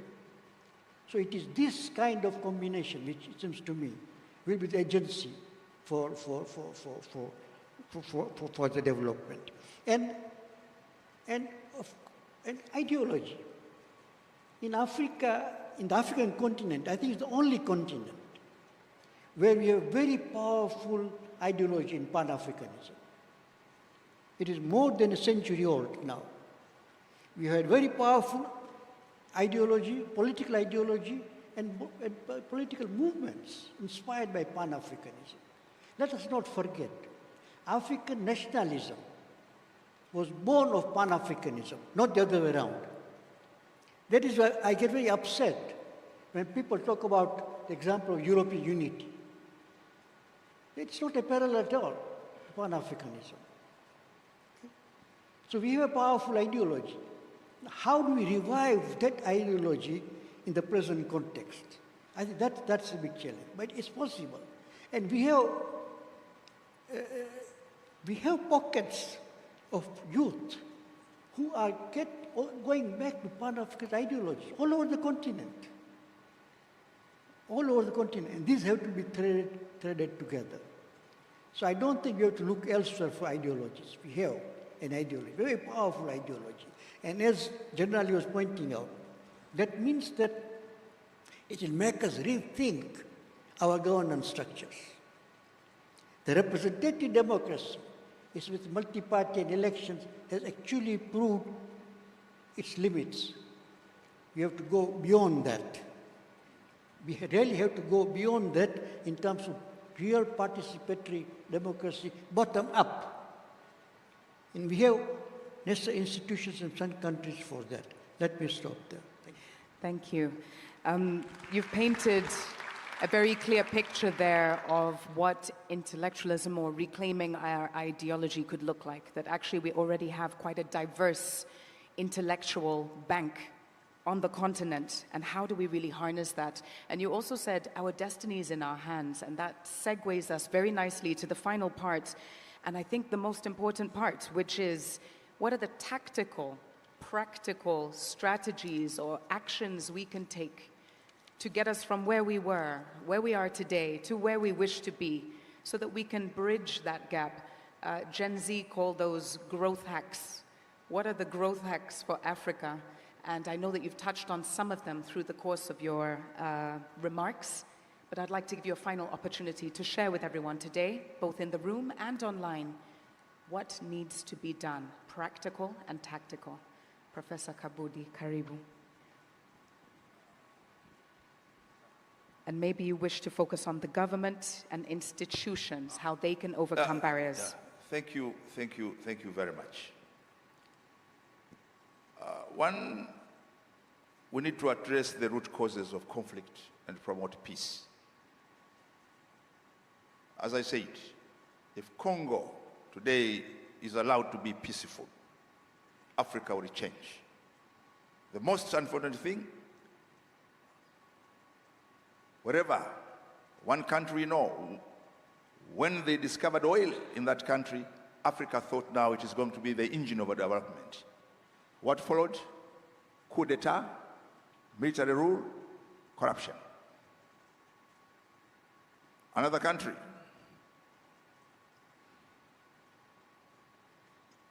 when also gas was discovered, is now in turmoil and conflict and insurgents. So once we address that, Africa is capable of developing itself. Two, we need now to implement regional trade and development agreements. We are now talking about the Africa Free Continental Trade Area, a very promising thing. We need to work hard on it. And actually, this is an institution which is headed by a very young person. And I was in Addis Ababa when actually the three were being interviewed. And we said, perhaps this is the time now to allow young people to lead some of these institutions. He was in his mid-30s, Africa Free Continental Trade Area. Three, we need now to invest in integrated regional industrialization. You know, Tanganyika was the Cinderella of East Africa for very good reasons. We are not a British colony, legally. We were a United Nations trustship territory. And the result, the administering authority did not invest much in what was Tanganyika. The same fate with Rwanda and Burundi, we were under the Belgians. So come 1961, we get our independence. 1964 is when now Tanganyika is pushing for regional industrialization. The Kampala Agreement of 1964, where we agreed what kind of industries should be built in which country. Tanganyika was given transistor radio, motor car tires, Philips and Matsushita, General Tire, Portland Cement. Uganda, it was textile, confectionaries and sugar. What happened to the Kampala Agreement of 1964 is not a matter of discussion. But I'm looking at the model of Mwalimu Nyerere and his colleagues in 1964, where now we need to sit down and agree what type of industries need to be built there for the African market. That is what Europe has done. Without that, Portugal, Spain, and Greece will be backward. Pharmaceuticals assigned to Spain, opticals assigned to Portugal. We need to do the same. And when I was part of the negotiations of the East African Common Market Protocol, when we are discussing about this, some people thought that we are still in the nostalgia of Nyerere's socialism. No. We said, let us agree. What goes to Burundi, what goes to Rwanda, what goes to Tanzania, what goes to Uganda. So that whoever comes to East Africa, he wants to invest, let us say, in bicycles, we say go to Burundi. It is in Burundi where bicycles for the entire East African market will be manufactured. But also, look at the synergies. The coffee that is produced in Buhigwe and the coffee that is produced in Makamba province of Burundi, let be it collected in one industry and goes outside Burundi and Tanzania as the produce of East Africa. Another thing is invest in regional infrastructure development. We talk about free movement of goods. How do you move goods from Nkasi to Tororo, from Tororo to Songea? And this is why I applaud the position of the government of Tanzania now investing in the standard gauge railway. And when I talk about the standard gauge railway, of which I'm very happy that President Thabo Mbeki was able to ride from Dar es Salaam to Morogoro. And the stretch from Dar es Salaam to Morogoro was 100% financed by ourselves. How did we achieve that? Is when there were no more trips to outside Tanzania, no more conferences in posh hotels, where we had to go with water and cashew nuts. It is from those savings we were able to build the stretch from Dar es Salaam to Morogoro. Because many financiers were not interested. Their feasibility study and the business plans ended at the border between Tanzania and Burundi, the border of Tanzania and Rwanda, and we told them no. And this is why the decision of President Samia and President Ndayishimiye of now building an SGR from Uvinza to Msongati to Kitega and then to Kindu in DRC, and from Kindu to go down to Lubumbashi, and from Lubumbashi to go to Lobito. That's how we need to go. And now another stretch from Mwanza is going on to Isaka to Kigali. And from Kigali, it will go and connect with the SGR, which comes from Mombasa to Uganda, and then Uganda to the DRC. This is why it is to our interest that DRC becomes stable and peaceful. Another thing is to focus on capacity building. And here I'll talk about capacity building of R&D.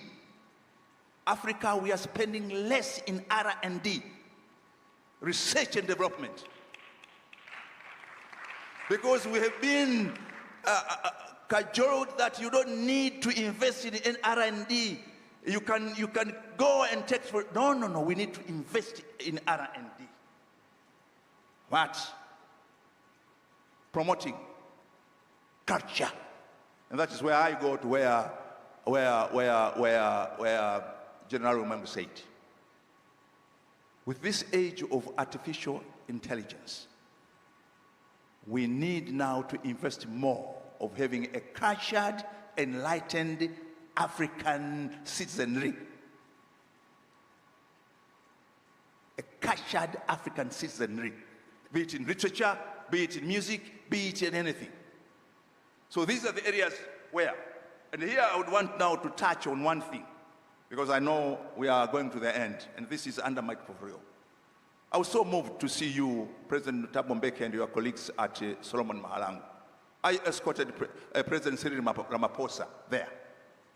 And actually, next time, you should not only end in Mazimbu. Come to my constituency. I'm a member of Parliament of Kilosa constituency, where one of my citizens is Professor Issa Mchibji. And for your information, the school which you did your class 1 to class 4, we have refurbished it. I'm preparing for your visit to Kilosa. The student-teacher relationship is deepening now. See, come to Dakawa,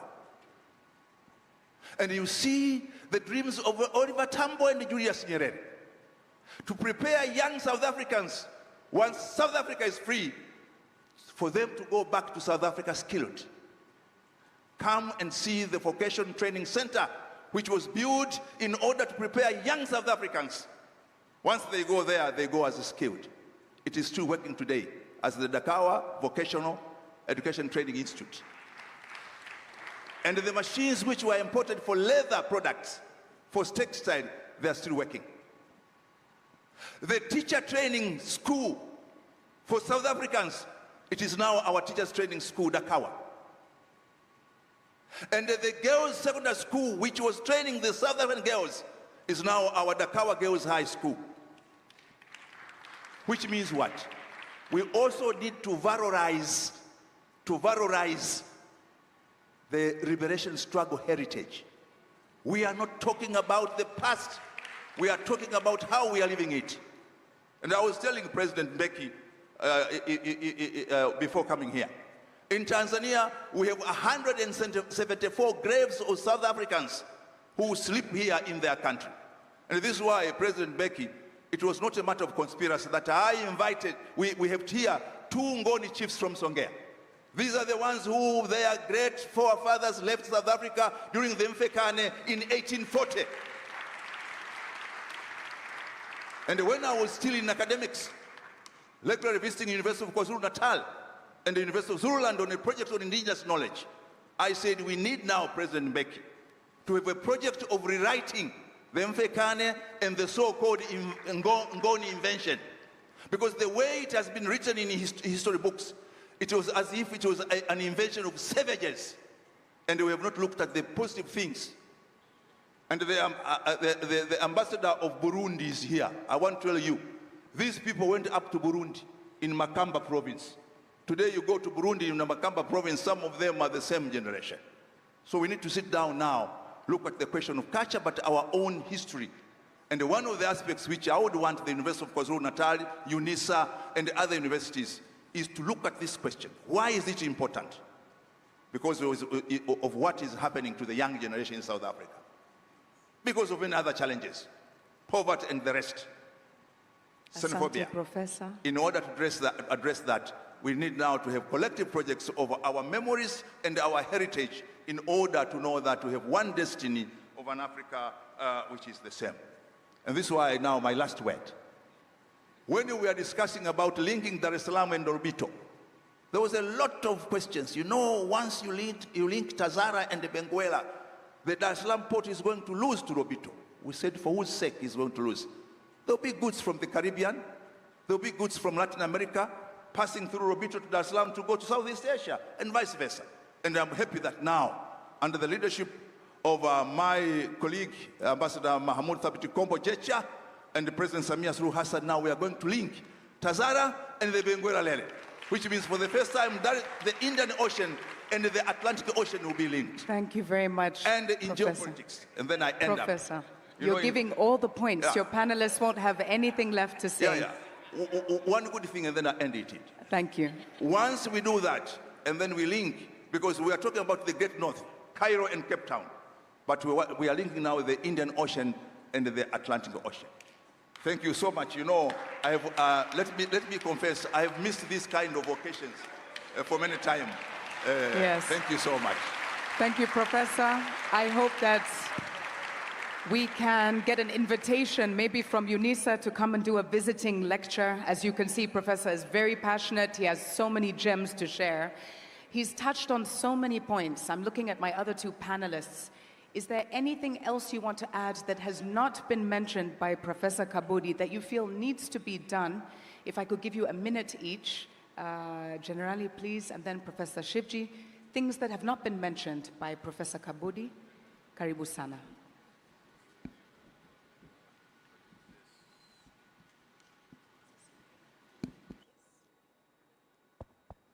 We try to focus on just the ones that have not been mentioned. Yeah. Thank you. Thank you very much. Only one thing. We're coming to the end, and I cannot leave this place without making a pitch, particularly about my project, which I alluded to a little while ago, and that is the teaching of Pan-Africanism to the young Africans of today. The importance of the movement to the African people's development, survival, and progress is so important that it cannot be overemphasized. It is one of the things which unfortunately we don't teach to our children in our schools, but which is so pertinent to make Africans grow up with a certain spirit of unity, of oneness, of self-confidence, of a can-do spirit, and an ethos that propulses them into the future. We're talking about exploring the oceans, exploring space.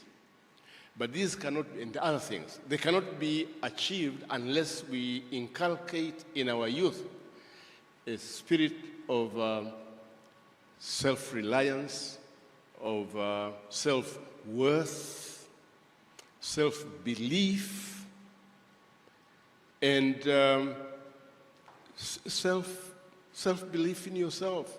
Know where you came from, know where you came to, what you went through, what tribulations you had to undergo to get where you are, and to know that whatever difficulties you have in face of you, you'll always triumph if you believe in yourself and if you connect with your fellow African and other human beings. Of course, you can always triumph over all those tribulations. President Mbeki will be making a trip to South Africa to come and present you with a copy. It's a very small book, but full of information. And I know that your foundation will be interested in having young people learn about how Africa got where we are. In 1975, moderator please. 1975, on the 11th of November, I was sitting in a parade in Luanda when the Cuban troops descended in Angola. We had arrived the previous night with the Lopud Nascimento receiving us at the airport. He was then Prime Minister of Angola. And I was accompanying the Prime Minister of Congo Brazzaville, Henri Lopez, and he received us with these words: "Welcome to Luanda, capital of a country without a government." And we said, "How so?" And he said, "Because at midday today, the last Portuguese governor called a conference here, said goodbye, and took his flag, took a boat to the ship in the high sea, and he has left for Lisbon." And that night, the BBC was announcing that the South African forces, South African, not these ones, huh? I'm talking about the South African forces of that time, in collaboration with UNITA and FNLA, had surrounded Luanda. And we were, with the colleagues, the comrades who were with me at the time, we were talking about the Paris Commune, 1871. We are surrounded, and now the forces that were against the Commune are going to pick us one after another, and we are finished. But when we saw those Cubans marching down the streets in Luanda, we knew this war is not over. And they went on. 3 or 4 years later, there was the historic Battle of Quito Cuanaval. And from then on, the rest, as they say, is history. In 1994, we witnessed the end of apartheid. And that is solidarity. That is Pan-African solidarity. Some people would not classify Fidel Castro as a Pan-Africanist, but he was.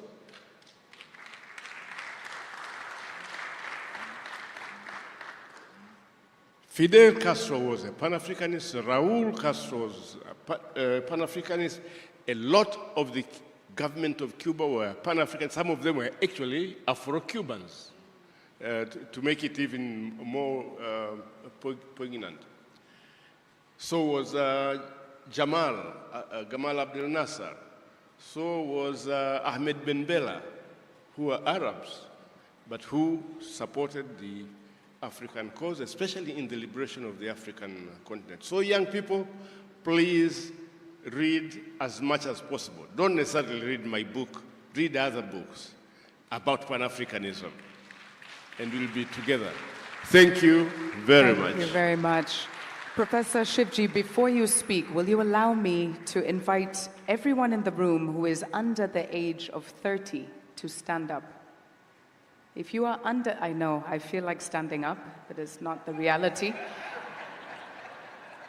Your Excellency, you may stand up out of honor. If you are under the age of 30, wanafunzi, nomba msimame, please stand up. Professor Shivji, I'm going to ask you to talk directly to the future of the continent. Your 1-minute parting shot, they represent millions of Africans on the continent, but they are fortunate to be in the room with these giants today. What is your parting word to the youth of Africa? Let me say a few words.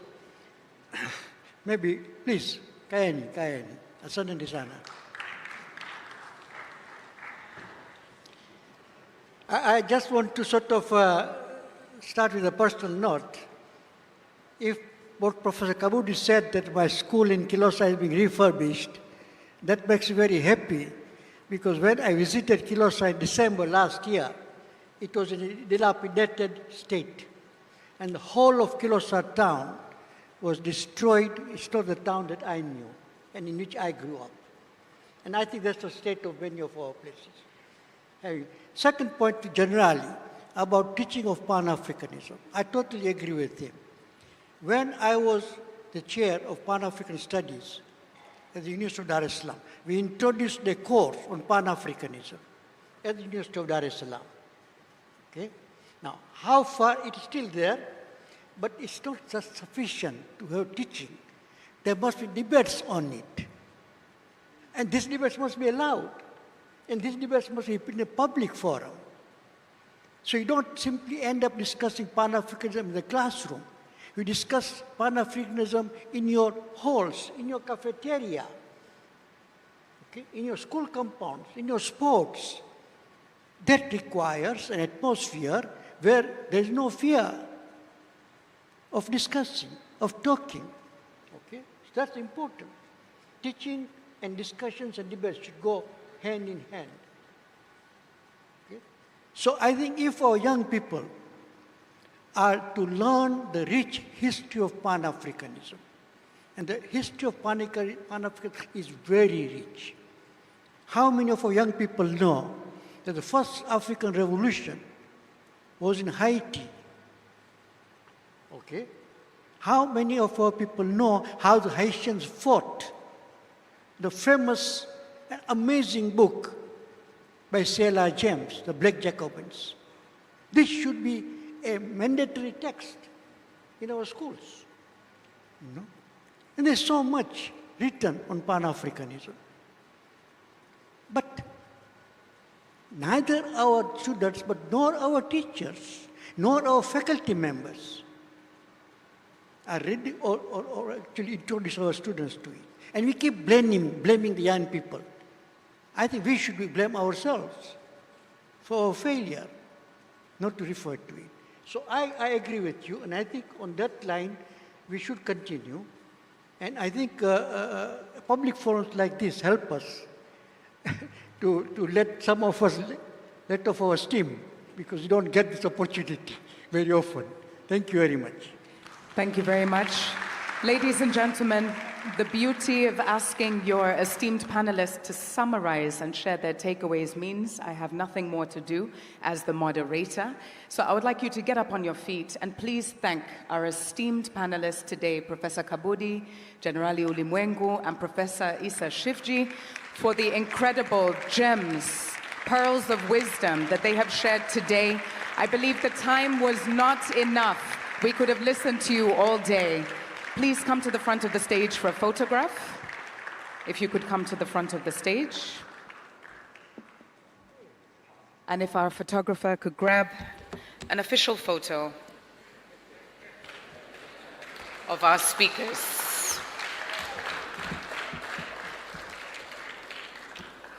Thank you for your service to our countries. Thank you to us for your service to our continent, and your contributions today will allow you to now step off the stage. Thank you so very much. Another round of applause, please.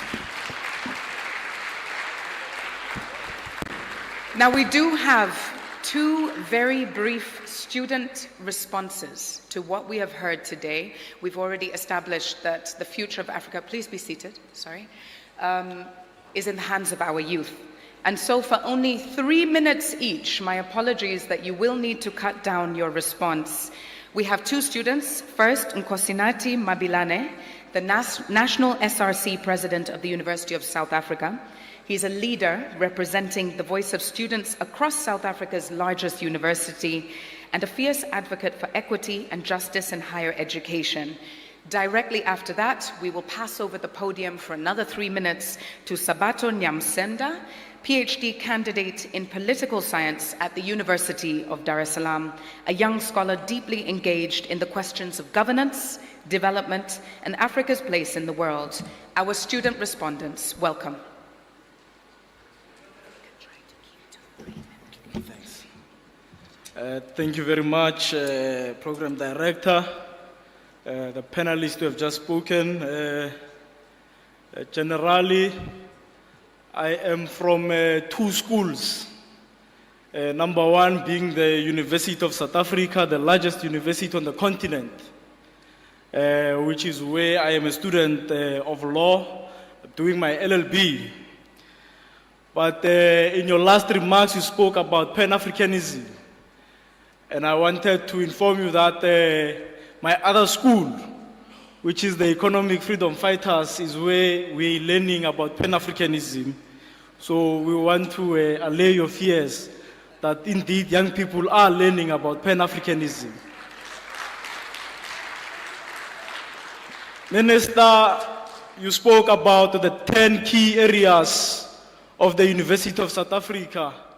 I was counting down with you as you were mentioning them, and I realized that you had omitted the last one, which is the women Bosadi theorization, which is a very key catalytic niche area in which it seeks to address the challenges of triple oppression that the women face on our continent.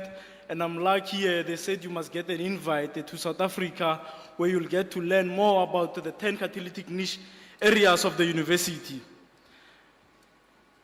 Let me begin by saluting the presence of one of Africa's most astute intellectuals and champions of African Renaissance, the former President Thabo Mbeki. Your vision of a united and dignified and self-reliant Africa continues to inspire our generation. To the Professor and Vice Chancellor of the University of South Africa, I want to thank you for your relentless commitment to academic freedom and African-centered scholarship. To our host here in the United Republic of Tanzania, the land of President Julius Nyerere, whose leadership taught us that unity is not a luxury, but a necessity, I extend my deep gratitude for this platform. And to the young minds gathered here today from high schools and universities across, I greet you not just as a fellow student, but as a vanguard of the new era. I stand before you as a voice not of one, but of many, echoing from Cape to Cairo, Mogadishu to Lagos, and across the diaspora. I speak on the behalf of a generation that refuses to be confined to hashtags, side events, and symbolic youth codes. A generation that no longer accepts being called the future because we are here and we are ready for the now. Today we mark Africa Day not as a ceremonial occasion, but as a call for consciousness. More than 60% of Africa's population is under the age of 25, me included. That is not a burden. That is a superpower, but only if we channel it with purpose. Today, I challenge every young person to start organizing in their communities, not just online, but on the ground, as we've said, as we've listened to the latter speakers, as they've said. Let us educate ourselves, and let us dismantle ourselves from dependency, political and economical dependency.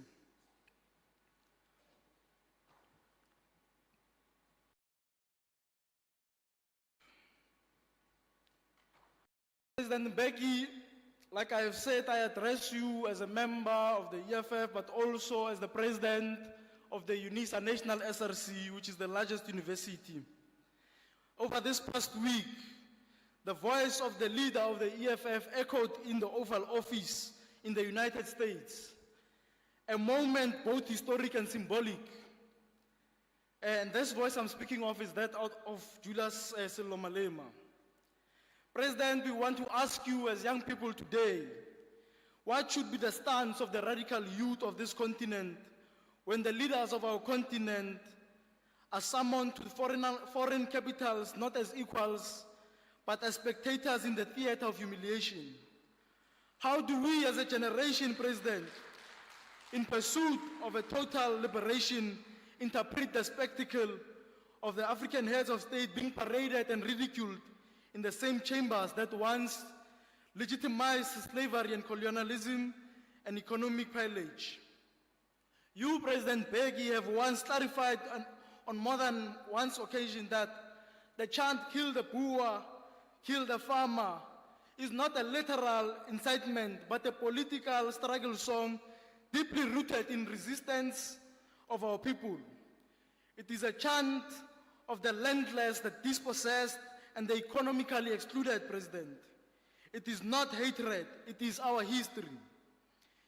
It is the demand for nationalization of the banks, nationalization of the lands, and all strategic sectors, and of course the call for free education. Therefore, to the youth of Tanzania today, on Africa Day, we want to say that kill the Boer, kill the farmer, which has been ruled by courts in South Africa, is that the chant in its historical and political context does not constitute hate speech. It is a cry for justice.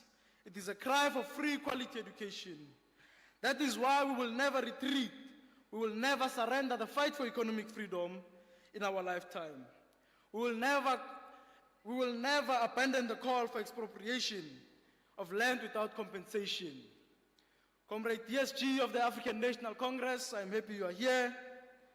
What we saw as the delegation to the White House was a delegation of white patriarchal elites.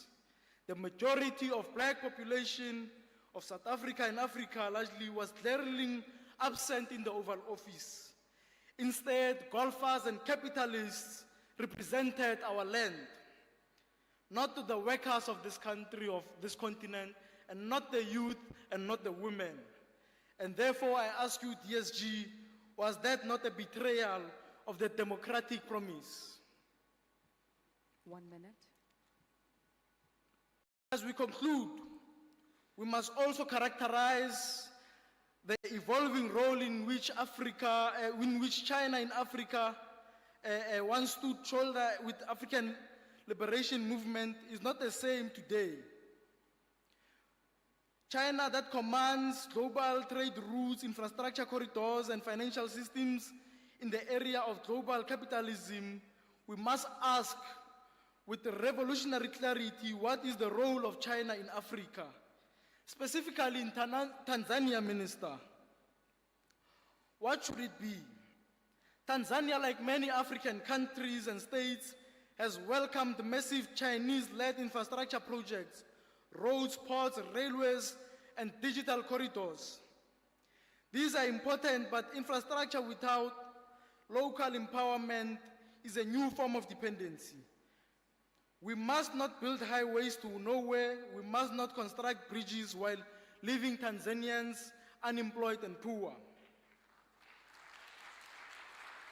We must ask China directly, as you build these massive infrastructure projects, are you transferring skills? Are you developing local capacity? Are you flying in engineers, drivers, cooks, and project managers from Beijing while the youth of Tanzania look on from the margins? We do not want projects built for Africa. We want projects built with Africans by Africans. Thank you very much. The cement must be Tanzanians, the welders must be Tanzanians. Thank you so much. And furthermore, we must reject the extractive model where Africa is reduced to a warehouse where raw materials are going to be extracted and a dumping ground for finished products from China. Thank you very much. Lastly, President Mbeki, I've got a message to you. I want to take this opportunity to thank you, to salute you, President Mbeki, that after your term of office, you did not cling to power. You did not rewrite constitutions. You did not become a noisemaker in retirement, but you rested and invested your time in the youth. You invested your time in the next generation and in advancing African renewal. Thank you very much. That is the leadership that we want, President Mbeki, and that has shown that you are a true statesman. And that is diversity. Thank you very much. Amanda! Your Excellency, as you can see, we're in good hands, strong leadership. Let's hear a very short remark from our Tanzanian student as well, Sabato Nyamsenda. Please forgive me for cutting the time a little bit. We are behind schedule. Karibu sana, 3 minutes to give your response. Let's put our hands together. Amandla, Mai Buye, Iya Africa. Thank you for having me, President Mbeki. All protocols observed. Because of time, I'll be very brief. First, basically responding to Professor Shivji, Professor Kabegu, Professor Kabudi, as well as General Ulimwengu, who happen to be giant intellectuals, have also mentored me in different spaces. And they also happen to be top-notch lawyers in East Africa. And I happen to be a poor political scientist. So if they take me to court for misinterpreting their analysis, there will be no one to defend me. So one, let me start with the situation, like the actual situation, and basically agreeing with, I think, almost everything that they said, but just putting into context what the young people are going through in Africa. When I say young people, it means everyone below the age of 35. That also includes our young sisters and brothers, you know, whom we call children, because they have no one to speak to in this forum. So every 3 seconds, a child dies in Africa of hunger. Every 10 seconds, a child dies somewhere in Africa of preventable disease. For the 45 minutes that they were presenting here, about 900 students have died of hunger, and 270 more children have died out of preventable disease. The cure for hunger is known. For everyone, it's food, but the majority of our people cannot afford it because food is a commodity and it's not a right. Likewise, our people die of preventable disease, and especially the children of Africa, because apparently healthcare is also treated as a commodity and not a right. Every year, 12 million young Africans enter the labor market each year, but the lucky, only less than 1 million who happen to be employed in the formal sector. The majority go into the informal sector. They go for self-employment. And as you know, the informal sector is criminalized in most of our cities. When they are lucky enough to create markets where they don't exist, they get forcibly evicted. When the young people, my 3 minutes are over. 30 seconds. Okay, I get threatened by your movements. When they create markets where they don't exist, they get violently evicted, their mechanized confiscated, and some of them even jailed. That happens to the lucky ones, because the unlucky ones in the slums, if you go to Nairobi and elsewhere, I've been reading the same news in South Africa, they actually get murdered. And who murders them? It's the state, the African state that is there. I'm not speaking of individual leaders, but the African state and the class that presides over that state is at war with young people. So the African ruling classes don't even know what to do with, all this youth bulge, 80% of the African population. So rather than seeing African people, young people as a blessing, it sees young people as a curse. So it has declared war on the youth, and this war is fought at different fronts.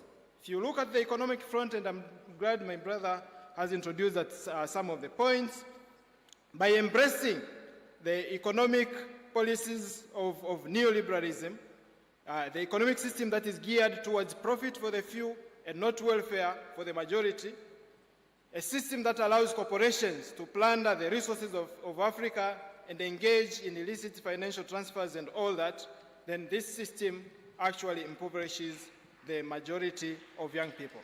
I know, for instance, President Mbeki went to... How many minutes again? Our time is up, so just your closing sentence, please. Your message, you said, to His Excellency. So when it comes to young people, that's what we are going through. Thank you so much. So I will summarize. On Pan-Africanism, I listened to Professor Kabudi, and I have two suggestions. So the first suggestion is the shift from boardroom Pan-Africanism to street Pan-Africanism. So it's good to have SADC and the AU, but they have been there for more than 50 years. They have not done anything. Okay? On the contrary, street-based Pan-Africanism, which is popular and movement-based, it defeated segregationist policies in the US in the belly of the beast. It united the African liberation movements and liberated the African continent from the most barbaric colonial powers, including but not limited to Portuguese colonialism and apartheid in South Africa. I think it's time, just this one last point. I think it's time to take Pan-Africanism back to where it belonged, to the masses. If it defeated imperialism in its strongest form, that is colonialism, then it cannot fail to defeat imperialism in its ramshackle and terminal phase, that is neoliberalism. The last point, last point, is that we are impatient as young people. I can see. We take issue with Agenda 2063, not because we reject long-term plans, but we think it's not radical enough, and because we cannot wait for other 50 years for radical transformation and unification for Africa. When Utanu was fighting for independence, they told my grandmother to wait. She waited for so many years until she died in 2007 without witnessing a united and prosperous Africa. After independence, they told my father to wait. He waited for so many years until he passed last year without witnessing a united and prosperous Africa. And now they are telling us to wait until 2063 when they will not even be there to be held accountable. And some of us are going to be too old. Just this one. I am saying that young people... And that wasn't even me. Asante sana, Sabato, for your remarks. Please can we put our hands together for both of our student speakers. I don't know about you, but it reminds me that there was more I could have done in my youth. The power, the energy that these young men have. So let us put our hands together for the two student respondents, Nkosinati Mabilane and Sabato Nyamsenda. I'm sorry, time did not allow for the full speech, and maybe you'll get the honor of a private audience with His Excellency. You never know. Now, let us conclude our program. We still have a couple of agenda items that are very, very important. So at this point, Your Excellency, I would like to invite you back up to the stage as we have some gifts that need to be given out. And so we would like to welcome you to the stage with your entourage, if you could come up. And we will direct you as to what follows. If the technical team can start removing the chairs. So, Your Excellency Thabo Mbeki and representatives from the Thabo Mbeki Foundation, if you could please make your way to the center of the stage. Thank you very much. If you could come into the center. And Professor, please join us. If you would come into the center of the stage, our photographers are ready as well.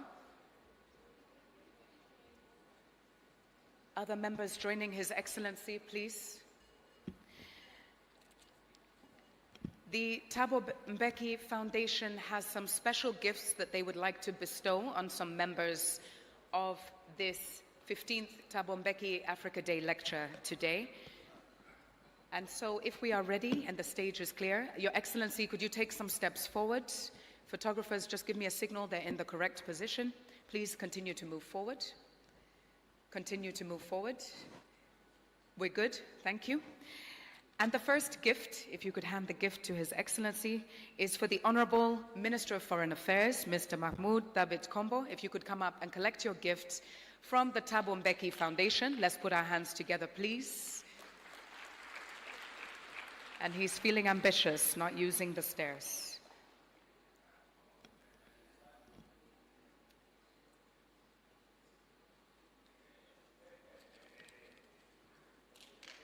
Thank you very much.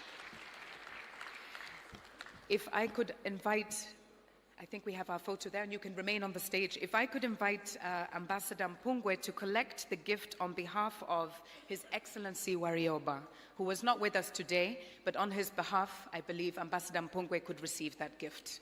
Karibu sana. If not, a representative of Warioba, Mzee Warioba.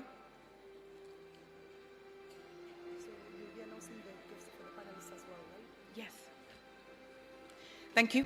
If we could please invite to the stage Professor Palamagamba Kabudi to receive a gift of thanks from the Thabo Mbeki Foundation. Karibu sana, let's put our hands together, ladies and gentlemen. While he is coming up, Mr. Generali Ulimwengu, please make your way to the side of the stage, ready to receive your gift as well. Thank you. Put your hands together for Mr. Generali Ulimwengu. Your gift from the Thabo Mbeki Foundation. Professor Isa Shivdi, please make your way to the stage.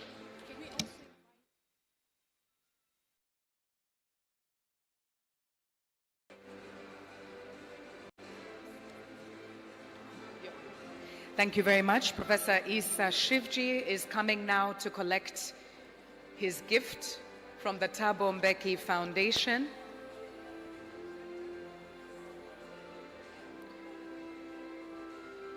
Professor, just a moment. Professor? Professor, if you could just take a few steps back. There we go.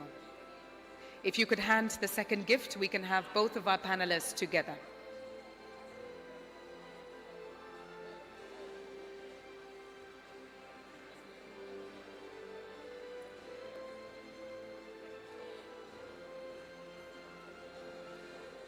All right, if we could present the gift to Professor Isa Shivji now.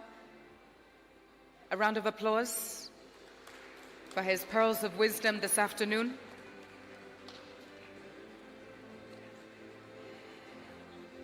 I would like to welcome now Nkosinati Mabilane to come up and receive his gift from the Thabo Mbeki Foundation. Please come up to the stage. Let's put our hands together. One of our youth respondents, our student respondents. Thank you very much, Professor Shivji. Sorry. Let's move in with the next gift. Thank you. And Sabato, please come and wait here. You're the next one to receive your gift.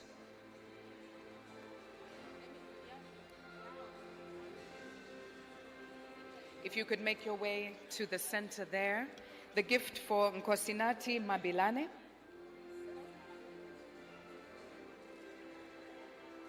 Team. He will take a handshake and a photograph at this stage. Can we get the next gift, please, for Sabato Nyamsenda? He's already at the side of the stage here. Our second student respondent, please come to the front. Sabato Nyamsenda, please receive your gift from His Excellency Thabo Mbeki.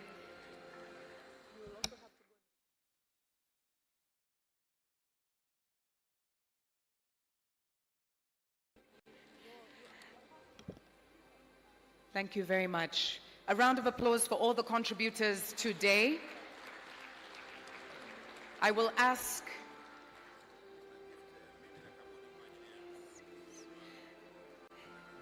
Your Excellency, if I could ask you to remain on the stage, I will ask Professor and your Thabo Mbeki Foundation entourage to please step down from the stage. Your Excellency, please wait there. We have a small surprise. I would like to welcome the Minister of Foreign Affairs and Professor Kabudi to the stage to present a small token of appreciation to His Excellency Thabo Mbeki for making the journey all the way to Tanzania, for bringing the 15th Thabo Mbeki Africa Day lecture to our beautiful country. For that, we are thankful. It's both of us, we wrote this book, eh? Your Excellency would want to give to you a book which is known as Mwalimu Julius Kambarage Nyerere Photographic Journey, with a foreword by Her Excellency Dr. Samia Suluhu Hassan. This is a project which I, Ambassador Mahmoud Thabit Kombo, Jafet Jafej, Kumeili Jafej, Priscilla Fernandez, and our colleagues from the University of Dar es Salaam, John Jingu, Professor Richard, Dr. Richard Sambaiga. We have produced this book on the photographic journey of Mwalimu, and would want to present it to you so that you see the many photographs, some of them unique, about Mwalimu Julius Kambarage Nyerere, but through him, the history of Africa, liberation struggle, nationalist struggle, but also the development of Tanzania. It's not a biography, but a photographic journey. And we are now preparing another one. We had another one on the photographic journey of the Tanzania, but now we are preparing another one on Tanzania and the African liberation, a photographic journey. We have more than 400,000 photographs at the African Liberation Heritage Center here, just a walking distance, which falls under my ministry. And now we are preparing a book, and we have already hosted two presidents, the president of Mozambique and the president of Namibia. So now we are also preparing another exhibition. And when you enter, you see yourself. Someone painted a mural of Thabo Mbeki there at the center, yes. So you're warmly welcome.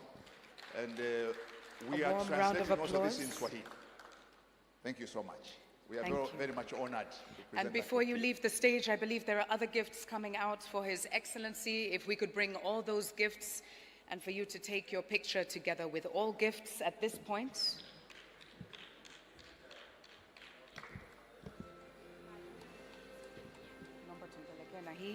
Your Excellency, there is more.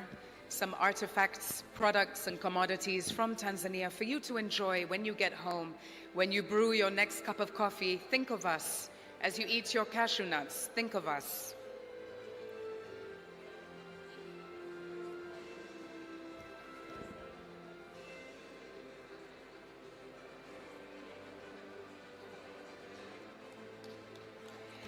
A round of applause. Thank you very much, Your Excellency, for receiving these gifts from the Ministry of Foreign Affairs and for being with us today in Dar es Salaam.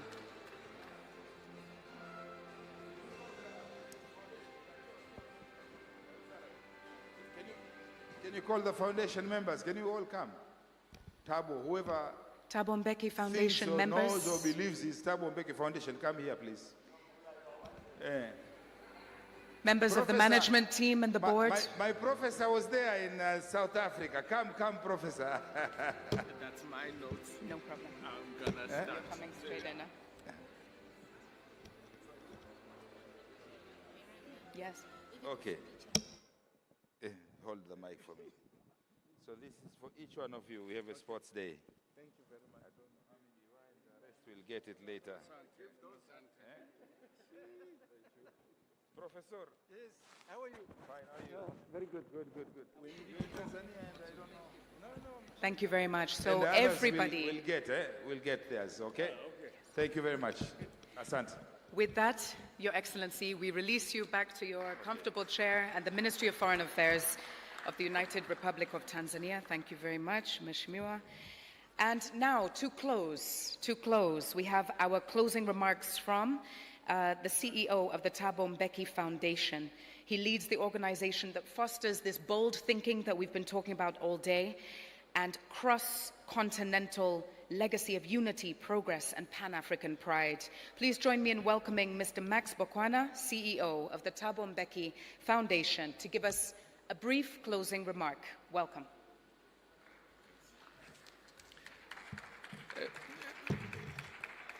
Miranda, my suspicion is that the operative word is brief.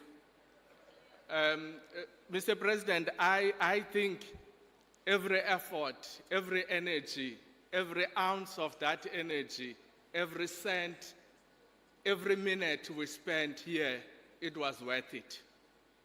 And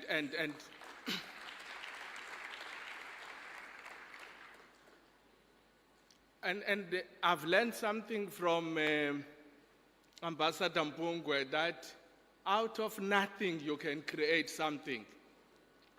We struggled, we had 4 professors, 4 possible lecturers. Because we couldn't choose which one, we said we're going to use all of them.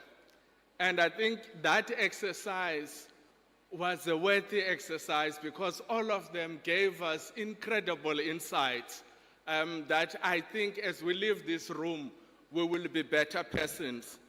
But I just wanted to say to Sabata and Kosnati, the starting place for young people is to sit in the feet of these people that were here. And I think you will be better leaders of the continent. And I think that's my advice. We have come to an end of a very inspiring and empowering week. A week of thinking, rethinking, search and research, dialogues, debates, imagining, seeking, and attempt to curate solutions for our battered continent that continues to be characterized by ruins that are both physical and spiritual. And I think many of you will agree with me that this whole week that we have been in Tanzania, it has been a festival, a truly festival of ideas, with political leaders, with owners and managers of capital, with scholars and aspirant scholars, with members of the diplomatic community, cultural and heritage workers, including those that are looking after some of our shrines, like the Garden of Memory in Morogoro. I think, Mr. President, having sat here today, it's quite clear that we will be in a position to answer the question that you have been posing during the week. What then shall we do with our independence from colonialism and apartheid? And in particular, when we're looking at a continent that is overshadowed by many violent and paralyzing conflicts, heightened levels of underdevelopment, extreme poverty and despondency, burden of disease, and highest rates of infant mortality and other needless death, all of these compounded by high levels of ignorance. I think we're also glad to say when we gathered here, we're here to rejuvenate ourselves, to rekindle the spirit that says whatever happened, whatever challenges we see, Africa's glory shall be restored. And we will be in a position to rebuild a continent that is characterized by confidence, by dignity, prosperity for all, self-reliance, and at peace with itself and the rest of the world.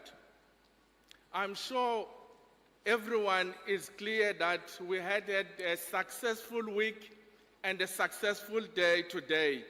For that success, we wish to pay tribute to the organizing committee that has for the past few months been doing such a sterling job. This is the team at the Thabo Mbeki Foundation led by Lucanyo and Khoitsane. Our key partners at UNISA led by David Maimela. Our partners, Mwalimu Nyerere Foundation under the wise counsel of Mzibu Tiku and the ever-energetic Emily Karyuku.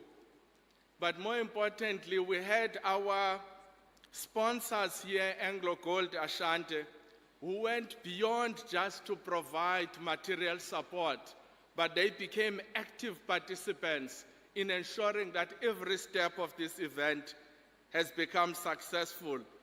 To us, William and Simon, that is a classical demonstration of what corporate citizenship means, that you cannot be in the periphery of the problems. You become part of the solution to the problems that we are having. We wish to thank the leadership of Lupin Ngaisa, guided by Ambassador Emeritus Mpungwe, who provided wide counseling throughout our being present here. We are grateful to the government of Tanzania that despite all of the challenges that you were busy with this week, receiving 2 heads of state, you still find time to look after us, provide logistical support, and also provide with us material support. You know, Minister Kombo, you have restored my faith in politicians. We took this decision in Makhalis just over a handshake that at this time we will be in Tanzania.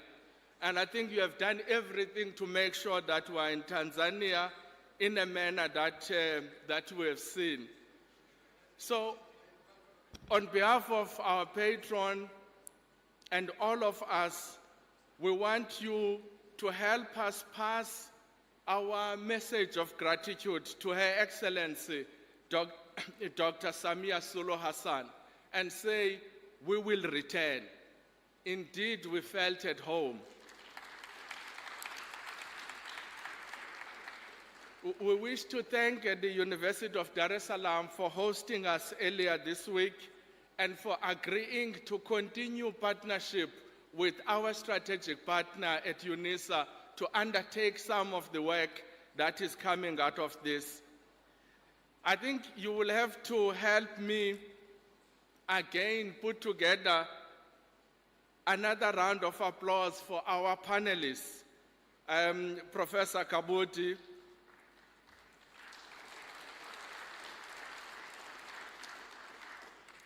General Ulmengu, and Professor Shifty. I've been trying to find out what it is to have a lecture. And I think for me, it has become very clear that when you have been to a lecture, you must leave having learned something new. It's no use to come to a lecture and somebody read to you what is on Google. I think one of the painful things we'll have to deal with is this idea that Professor Schiff just said, today we are more dependent than we were during the time of independence. And I think that's a challenge that we must confront. I enjoyed this point about generally that leaders must eat last and least. And I think if we can make a noise about that, it will change quite a lot in our continent. And the end, Professor Kabuti, you're quite correct. The crisis of our continent, it's the competition amongst minnows. This continent will survive and succeed and prosper if we substitute this competition with complementarity. And I think it was very clear to me that these messages resonate with the discussions that we've been having. I just want to thank as well our young people, Sabato and Kosinati, that were here. One of the things that is clear to me is that the future of this continent is going to vest in your shoulders. And the best thing to be able to manage this future in the way that you are imagining it, it is to learn. And I think the purpose of this session is to provide that basis for learning. the energy that you have, it inspires us that the continent's future is quite bright. And I think it's at the end of the day when Professor Shivji and Generali says they are available to provide this guidance on this idea of Pan-Africanism. I think we must accept that challenge. We also wish to thank our travel partner, Airlink, because Airlink is, in a way, try to solve the problem that Professor Kabuti was talking about, this connectivity and travel in our continent. And they've expressed to us, Mr. President, some of the difficulties they are having with the licensing conditions in many of the countries of our continent, even the landing rights in some of these places. And I think this is an organization that needs to be engaged so that the traveling in our continent is made much more efficient. We want to thank the members of the media, and in particular those that came with us, Sis Sophie from SABC, Peter from SABC Africa, Mwiseni from Power FM, that at a time when falsehoods, misinformation, and outright lies are a defining feature of our political discourse, I hope you will continue to report truthfully about our challenges, our responses to those challenges, and the actions we intend to take. To everyone in the room, we are truly privileged that you have taken time to be with us here physically and those that are virtually joining this event. I'm glad to see you, the Deputy Secretary General of the ANC, because that connection between this place, led by CCM, originally by TANU and the ANC, that's an umbilical cord that we cannot afford to break. Last but not least, we are truly privileged indeed, both as the Thabo Mbeki Foundation and our partners, to have a person like President Mbeki amongst us, who continues not only to be our inspiration, but a galaxy that shines lights on our faulty ways. With tolerance and patience, to him we wish to apologize for overworking him in this trip, but we also want to thank him for teaching us that leadership is not a trend, it's not noise-making, it's patience, it's subscription to old age values and traditions, endurance that turns into an inspirational phenomenon.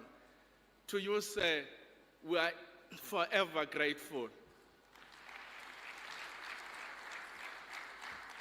It is important that when I conclude to say that we were not here just as a passing exercise. We have to take responsibility for some of the things that we have dealt with. When Ami Mpungwe was explaining our foundation is an intersectionality between thought leadership and practical action. In as much as we generate all of these ideas, we must answer the question, what do we do with those ideas?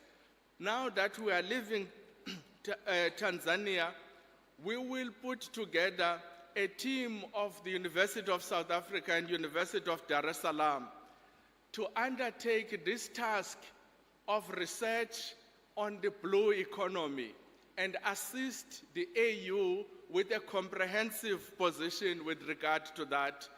It's important to note that we've got 39 countries in our continent that have got a relationship with the sea. And in fact, this is almost a 55th country in terms of the economy when we talk about the sea.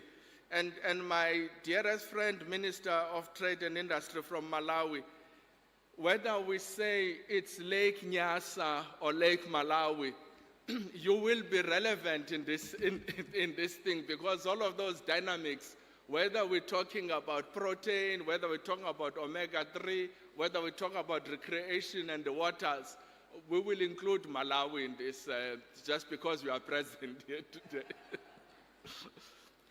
And secondly, the Thabo Mbeki Foundation will be working with the students here, and I'm glad that Generali has offered himself in this idea of Pan-African thought teaching, because we want to put together these youth-focused African Renaissance clubs.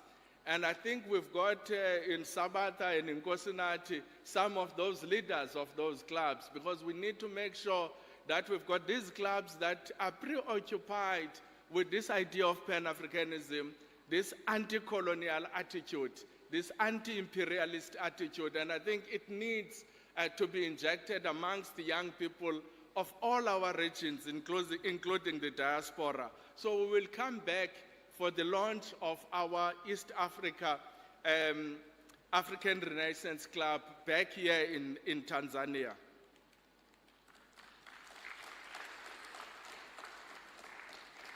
Thirdly, we have already agreed with Mzee that between ourselves we shall return to Morogoro at the invitation of the Regional Commissioner to develop a comprehensive documentary on the history of the relationship between South Africa and Tanzania, but more importantly, how that history inspired the idea of Pan-Africanism in the continent.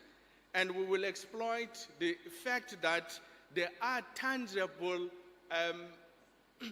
results that you can see when you are in Morogoro, whether we're talking about SOMAFCO, whether we're talking about ANC Holland Hospital.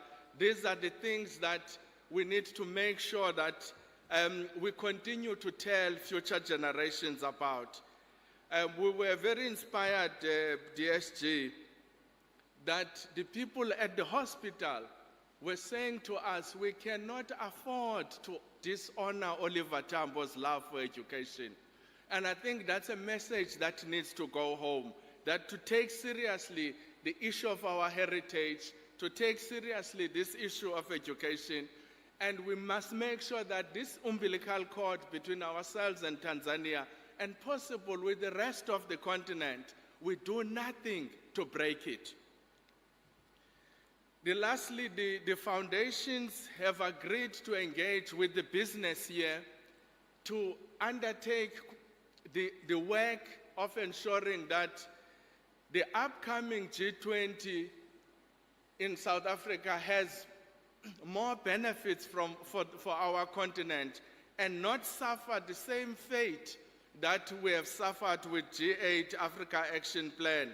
And it's important, therefore, further that we need to have this conversation with the business in terms of how they center themselves within the work of the AU.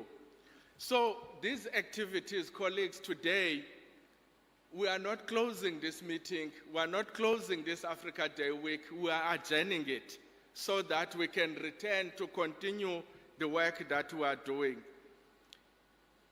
Finally, on behalf really of our patron, President Mbeki, the chairperson of our foundation, Dr. Fraser Mlegeti, and the chair of our strategic partner, UNISA, Dr. Dan Mosia, and Vice Chancellor, Professor Lenkabule, whose name you will continuously hear about in the academic circle, we wish once again to say to each and every one of you, to thank each and every one of you for being with us today, present in this hall, and also those that are watching us from afar. I just want to say thank you very much and a happy Africa Day. Thank you very much, Max Bokwana, CEO of Thabo Mbeki Foundation. And with that, we've drawn our event to a close. Before we leave, students, some good news for you. The Thabo Mbeki Foundation has put together a takeaway dinner package for you to carry on the way out. Please, can we allow the secondary school students to get the food first, followed by the university students? as they might be a little bit more hungry. You will find your dinner packages in the car park outside JNICC. Second announcement for other delegates in the room, VIPs and those who have registered. There is dinner tonight at 6:30, so that's in about 40 minutes' time, on the 6th floor of Johari Rotana Hotel. You must have the VIP tag or have registered for this dinner, but I hope that the networking will continue. Generali Ulimwengu, a young man, came to me with a note on the side of the stage here asking for a copy of your book. I said that he should come and find you after this event. But delegates, let us call this to a close. To all the speakers, panelists, partners, thank you for your contributions. To our audience here in Dar es Salaam, to our audience online, thank you for being with us. My name is Miranda. From the bottom of my heart, I thank you for joining 15th Thabo Mbeki Africa Day Lecture here in Dar es Salaam, Tanzania. God bless Tanzania. God bless South Africa. God bless Africa. Thank you.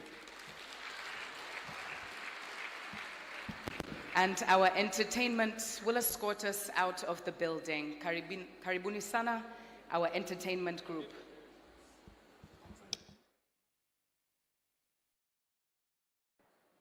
Yeah.